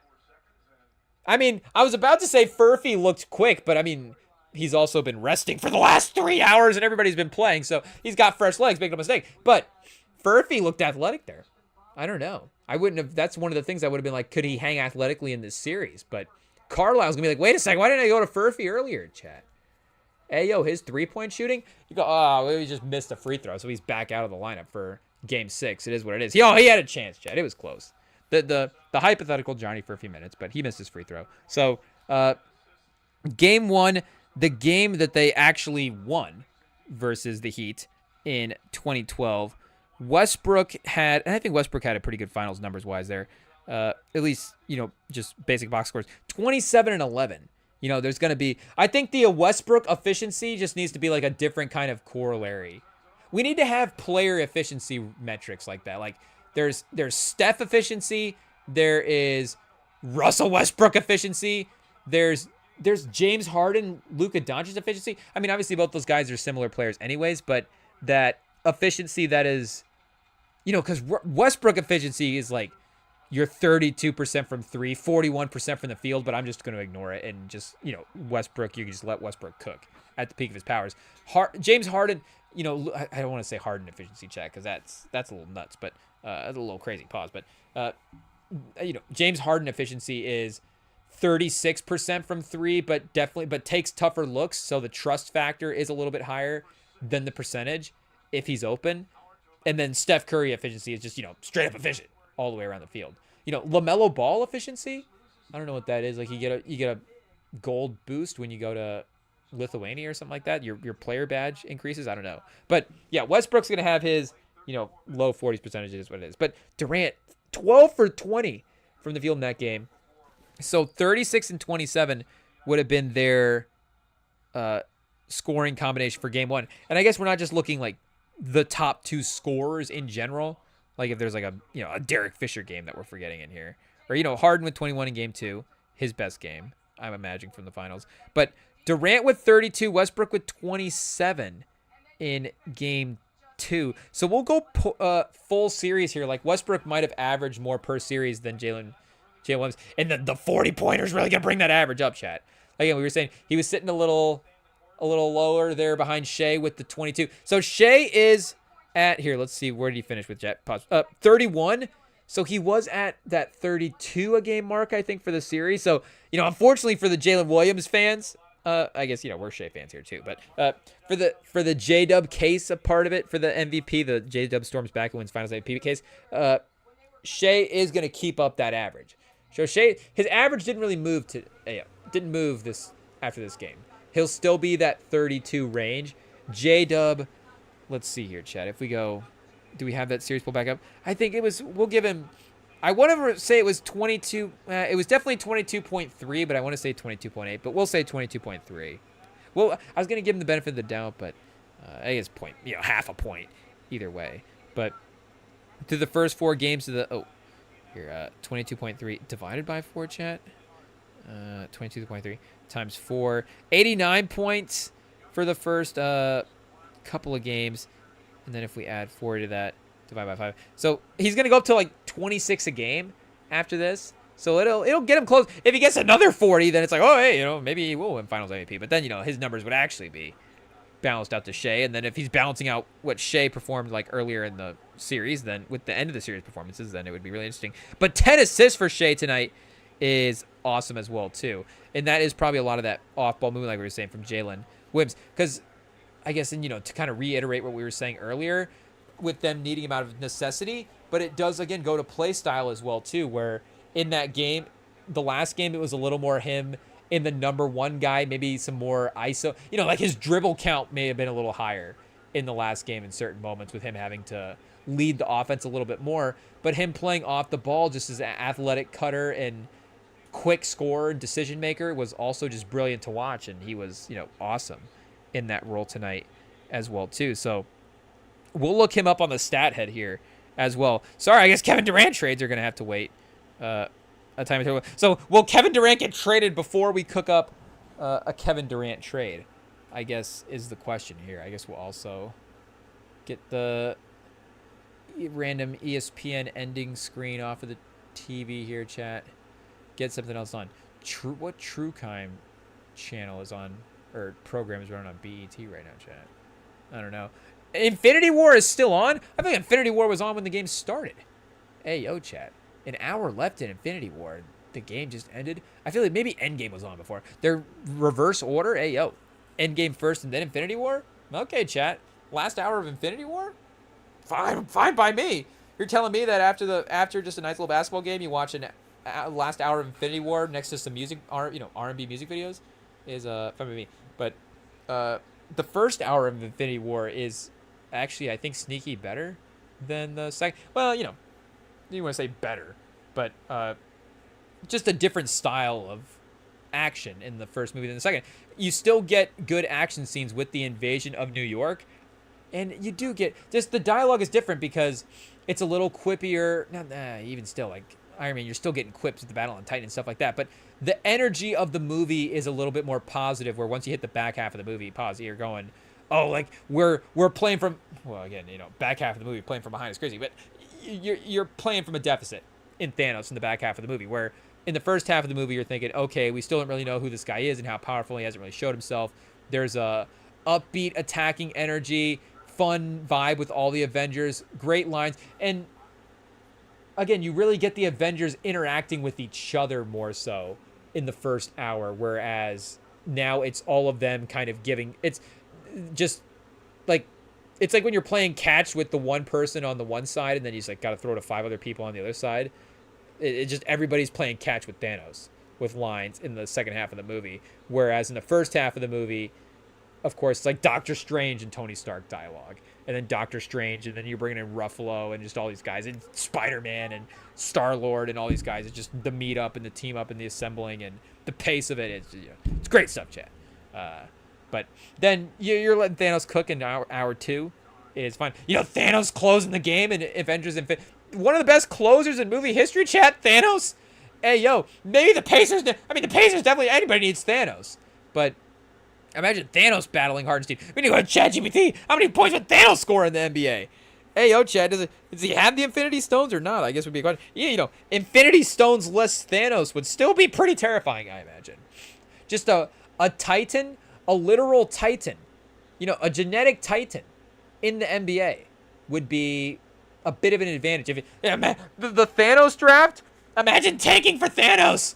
Hey, yo, just like Cooper Flag. Imagine we just went from Wembanyama to Cooper Flag to Thanos 3 years in a row.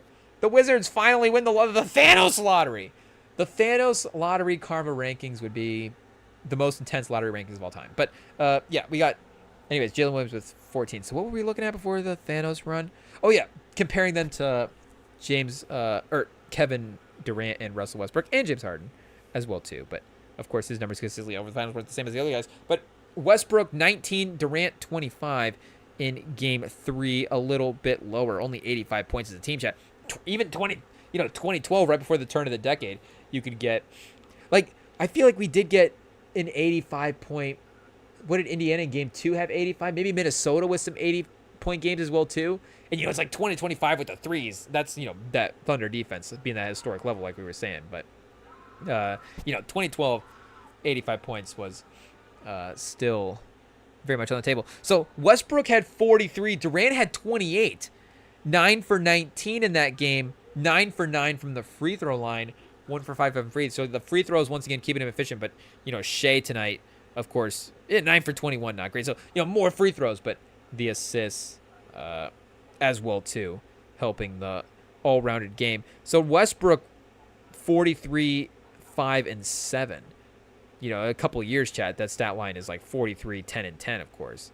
But then game number 6, that closeout game, or game 5, sorry, I guess so, game 5, the closeout game, Durant had 32 and 19. So they never even really had I guess they had a couple of the 25-plus point games there in the same way, but they never really had the 30-point game or the really crazy game as a duo that they would have had in the regular season. Like, I don't know if that conference finals series against the Warriors would be the best case to go back and look for another series, but just to pull that one up here to see what we had, because I actually kind of forget what Westbrook's individual, if we go game for that series, what that would have looked like for Westbrook here, chat. Oh, you hate to see it on the box score to bring it back up. Just shout out to what's her name, chat? Nebula, just screaming in the background. I was like, is the microphone just randomly picking that up?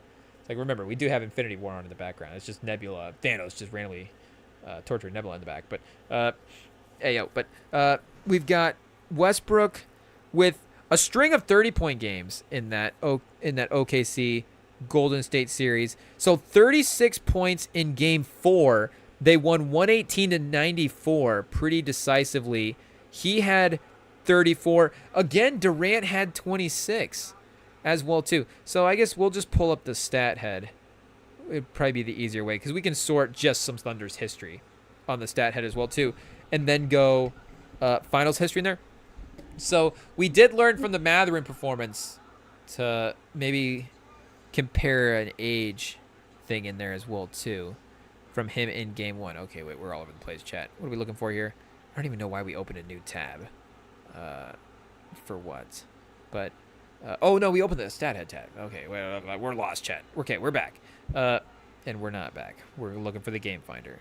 But, so yeah, I guess we got to just game plan which version of the historic way we want to attack this first. But if we go Thunder teams, wait, player filter, team, Thunder players here real quick, just to see because we want to compare them to what they were able to do against Durant, for Durant and Westbrook performances in the finals as well. Playoffs, all rounds, finals, guys who have scored, let's just make it easy, 25 or more points a game as well. Because, the Thunder, unfortunately at this point, aren't going to have the long playoff history where it's like, oh, that random guy scored 25 points a game from the finals. They are going to have the Seattle playoff history in here. So that is going to be that. But, 2012, you would have had, here, we'll try to divide the games up a little bit. But you would have had Durant, Westbrook, Game 1 would have been that best, the game that they won, obviously, would have been that best combination performance at 36 and 27. And then 32 and 27 gets you both, like we were saying, at that 25 plus. 43 and 28, I guess, is both 25 plus, but not that 30 plus range. If we're being really picky about it as well, too. So, Jalen Williams was 27 in that last game, but we're giving him credit like he did score that 35 again. Or 40 plus like he did tonight. But most points in finals history for the Thunder. So still Westbrook at 40, but nobody from that Seattle history as well too. I know we're not technically counting that for all of it, but nobody in the Seattle couple of finals runs there got to that 40-point mark, though you do have Gus Williams with a 36 in overtime in the 79 finals. It looks like. And then Shea. So Shea's finals chat already historic. I mean, in many ways, obviously, for scoring, but definitely for this, in the 2 finals that they've had for this team, he's got 3 of the top 6 performances already.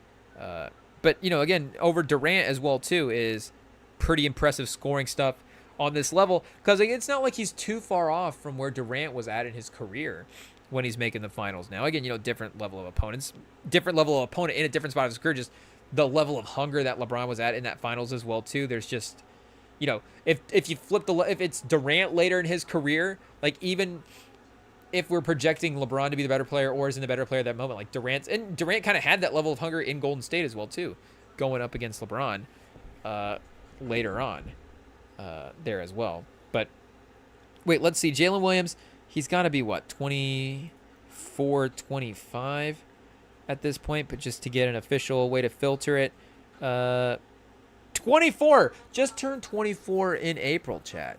So players 25 and under, couple of Luka games might be in here as well too, but we can get the Thunder out of this mix, and Jalen Williams, of course, his performance tonight won't be logged in there, but 40-point finals games at this age, chat, I mean, it's probably just going to be Kobe and Jalen Williams, honestly. So, and we can put in the days. Wait, how many days, Jalen Williams? Less than 100 days. So the 24 100 days club, chat, and then scoring 40 points or more in the finals.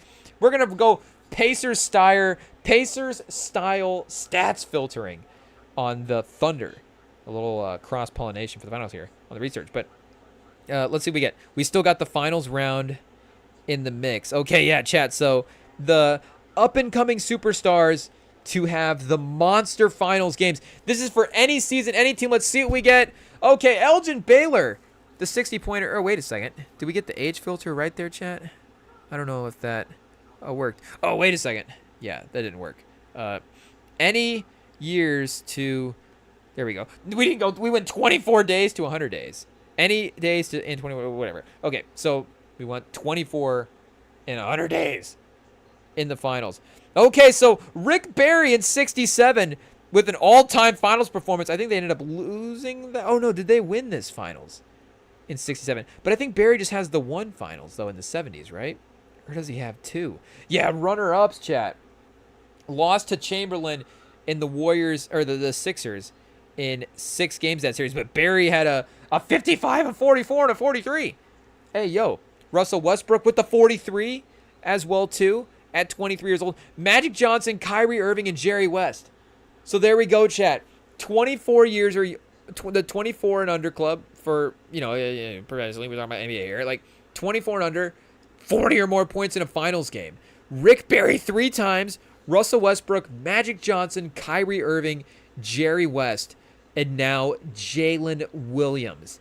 That is crazy. And that is fun to have him and Westbrook in that mix as well, too. Because Magic, so like Rick Barry, I guess Kyrie as well. But Jerry West and Rick Barry, of course, different in many ways. But as lead guys for this team, lead scorers. Like Magic, of course, was a lead guy for the team, and eventually even, lead scorer is a stretch, but still, just the lead guy for the team in general. Definitely became that. And even that as a younger guy, but with him and Kareem there in the finals. And I guess this game would have been the game without Kareem, so it wouldn't even have mattered. That 42-point game specifically at 20 years old. So it would have been the youngest guy on this list, chat, by, multiple seasons, of course, as a rookie, putting up 42 points in the finals. But again, you just think the big picture for how that team functioned was still the second guy on that team, but did eventually become the first. So Westbrook, again, second guy on the team, got to that MVP level by himself. I know he never hit the playoff level that Magic hit. And then Kyrie is kind of the true number 2. So Jalen Williams is somewhere between like a Kyrie in a Westbrook type ceiling right now. For that's not like a Kyrie's the floor. He's playing really well right now. Obviously, Kyrie's the floor with the way he's playing right now. But that type of, because is Jalen Williams gonna be the league MVP? Oh, chat. I don't know. We start looking up player future. Like, are we using ChatGPT as a crystal ball now to be like, could Jalen Williams win the league MVP? But can we ask it to run like how many simulations of the league in the future could league? If we ask it to run 1,000 simulations over the next 10 years, how many times does Jalen Williams win the MVP? Okay, chat. I don't know. If we, like, how many times can we ask it to run 1,000 simulations? I guess 1,000 times, right? But I guess not, because if Jalen Williams wins like 7 MVPs, then does that mean we have to track how? Because it's not like we can run 1,000 simulations 2,000 times. Time travel math, chat. Ayo, you're not a scientist trying to figure out time travel math. I just want to see if ChatGPT would actually run like 1,000 simulations of NBA over the next 10 years. I don't even know what that would look like. So, wild way to end this off, chat. But run 1,000 NBA season simulations. Jalen Williams got to win a couple MVPs in here, chat. Do we just get 100? I feel like we got to go. No disrespect to Jalen Williams, but we'll just make sure. Run 1,000 NBA season simulations for the next 10 years, chat. Hey, yo, for the next 10 years. Oh, for the next how many years?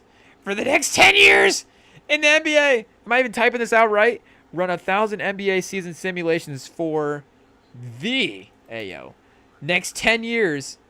Run 1,000. Oh, let's just go. Okay, run 1,000 season simulations for the next 10 years of NBA history. And how many times does? Oh, I guess it's gonna. If we spell it right, it's gonna. But we gotta actually make sure. I guess we spell it right. Which Jalen Williams we talking about? Okay, Jalen Rose spelling. Jalen.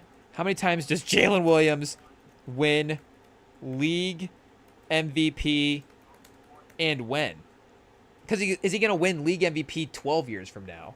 I don't know, chat. But hey, yo, get to work, ChatGPT.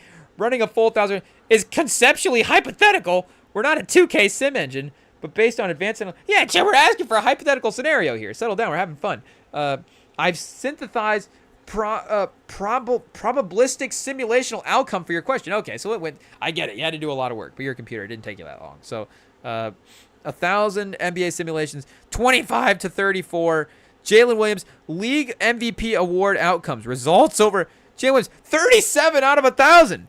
So 3.7% chance to win the NBA MVP over the next 10 years, according to ChatGPT. It's not crazy, but not off the table. Oh, look at that, chat. We're good at math. Hey, yo, we can figure that out.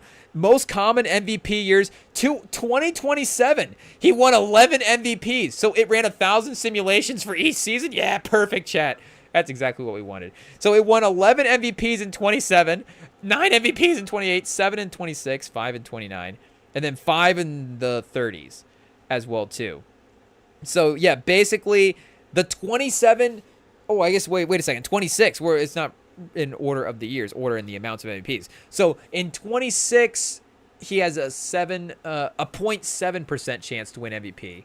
In 29, he has a 0.9% chance, and then 27, he has a 1.1% chance to win MVP. So 2 years from now, the 2027 season is the most likely Jalen Williams wins MVP season. So that's some third, second team All-NBAs. Thunder success. Most MVPs were Thunder won 60 plus games.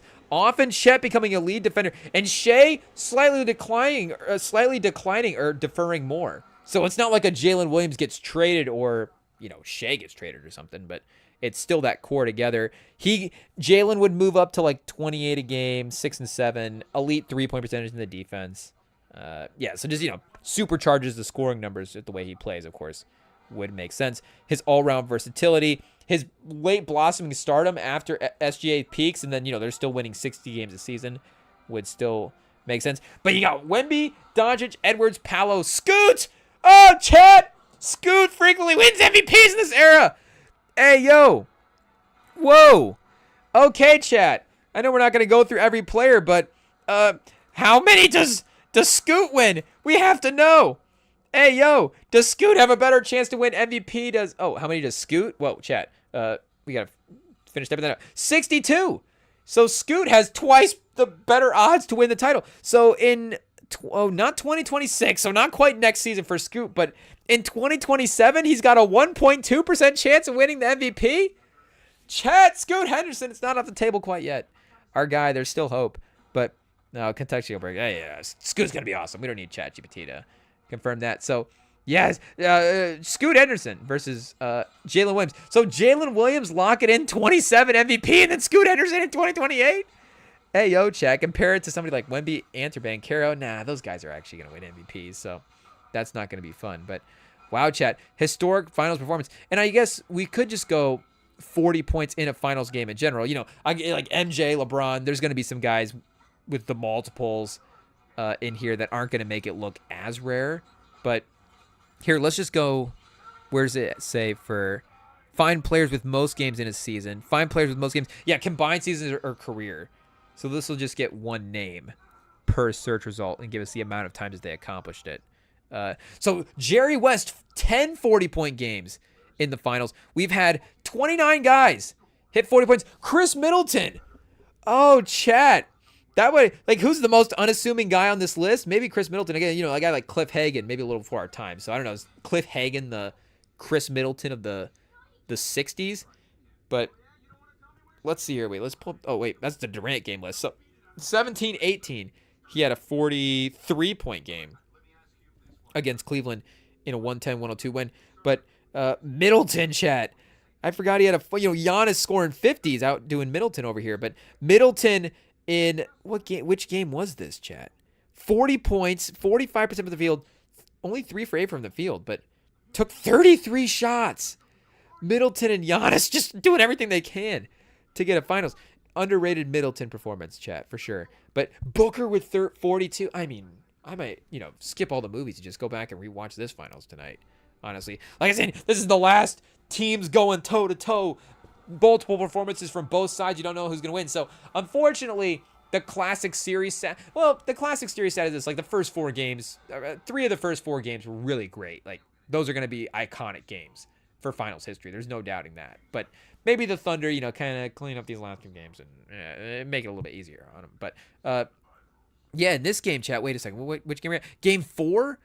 So, Milwaukee winning 4 in a row. After Phoenix takes a 2-point lead. Yeah, that's right, Chad. They won those 4 in a row. That second win, Middleton goes for 40. Giannis with 26, 14, and 8. It's casual, almost triple-double in there. But a 40-pointer from Middleton and the 33 shots, actually, I don't know if Giannis deferring is what happened there. But the fourth quarter, 9 shots, 14 points. Middleton just carrying the team. So, hey, yo, shout out to Chris Middleton. Jalen Williams, I guess the new floor is Chris Middleton, somewhere between Chris Middleton. The levels, it's like Chris Middleton, Kyrie, Russ. I don't know if that's the exact order, but it's somewhere in there. And there's probably more guys mixed in that list. But yeah, Jerry West with 10, LeBron with 8, MJ with 6 40-point games. Oh, LeBron more 40-point games in the finals. Shaq with 5, Elgin with 4. That's a fun list, chat. Jerry West just the logo with 10. Okay, but LeBron, MJ, and Shaq as the top 3, like, okay, you get in the finals, you get to the highest level, who's actually dominated the most? I mean, those 3 guys probably could make a case, the most 3 dominant guys in NBA history. I mean, obviously, not a hot take, so you can make the case, but, just saying. Elgin with 4, Rick Barry and Giannis with 3, but again, Giannis with 1 playoff series. So Giannis with 3 in 1 series has to be the most, chat, for sure. Because again, Elgin, I'm guessing this was split over a couple, Shaq and MJ and LeBron. But wait a minute, maybe Shaq had 3 against the Pacers in there as well, too. I guess he had 5, so yeah, he did have 3 against the Pacers, chat. Unbelievable. Shaq, dominant. And then 1 against Philly, and then 1 against New Jersey. Had to make sure to get you that 40-point game in the other finals as well, too. And then, against Detroit, the one they lost, did not have a 40-point game in that one, unsurprisingly. But so Giannis and Shaq, again, chat, another great list. The most dominant, physically dominant finals series themselves. Shaq in 2000, Giannis in 2021. Mike and Pettit, Havlicek, Wade, Kyrie, Steph, and Booker, all with 2 40-point finals games. And then you've got Cliff Hagan, Wilt Chamberlain, Julius Erving, Kareem, Magic, Isaiah, James Worthy, Charles Barkley, Iverson, Kobe, Westbrook, Durant, Jimmy Butler, Chris Middleton, and Jokic. And now Jalen Williams becomes the 30th guy to have a 40-point game in NBA Finals history, chat, putting the Thunder up 3-2 in the series as we head back for Game 6 in Indiana. Did we have anything else, chat, to hit tonight? Pause. Hey, yo. Do we have a more on the gone in 60 seconds burnout protocol?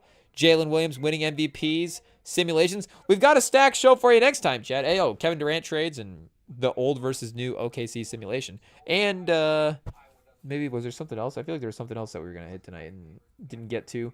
But it doesn't matter, chat. We'll be back next time hanging out. Tomorrow night, we'll be hanging out. We've got some fun stuff cooked up for you while we wait for the NBA Finals. Next game, I believe, Friday.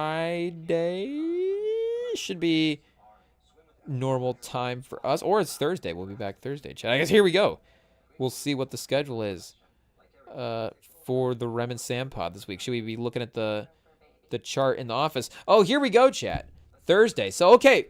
So we got a little Monday, Tuesday, Thursday, Friday, and then Sunday, the stream after that. I guess the hypothetical game 7 would be Sunday, our normal time. But yeah, so we'll be back with a non-NBA Finals episode. Not going to say no basketball, but a non-NBA Finals episode for you tomorrow. And then Thursday, Game 6, NBA Finals. Friday, something else, chat. So stay tuned to the YouTube to follow along with the live streams, of course. They do get thrown up on the podcast feeds as well afterwards, so you can have access to them on the platforms like Spotify and Apple if you want to access them over there. And if you guys want to message us on Instagram at Rem Sam Pod, DM us over there as well, too. You can say what's up, and the messages are open. So, yeah, thank you guys for jumping on tonight, and we look forward to seeing you guys tomorrow.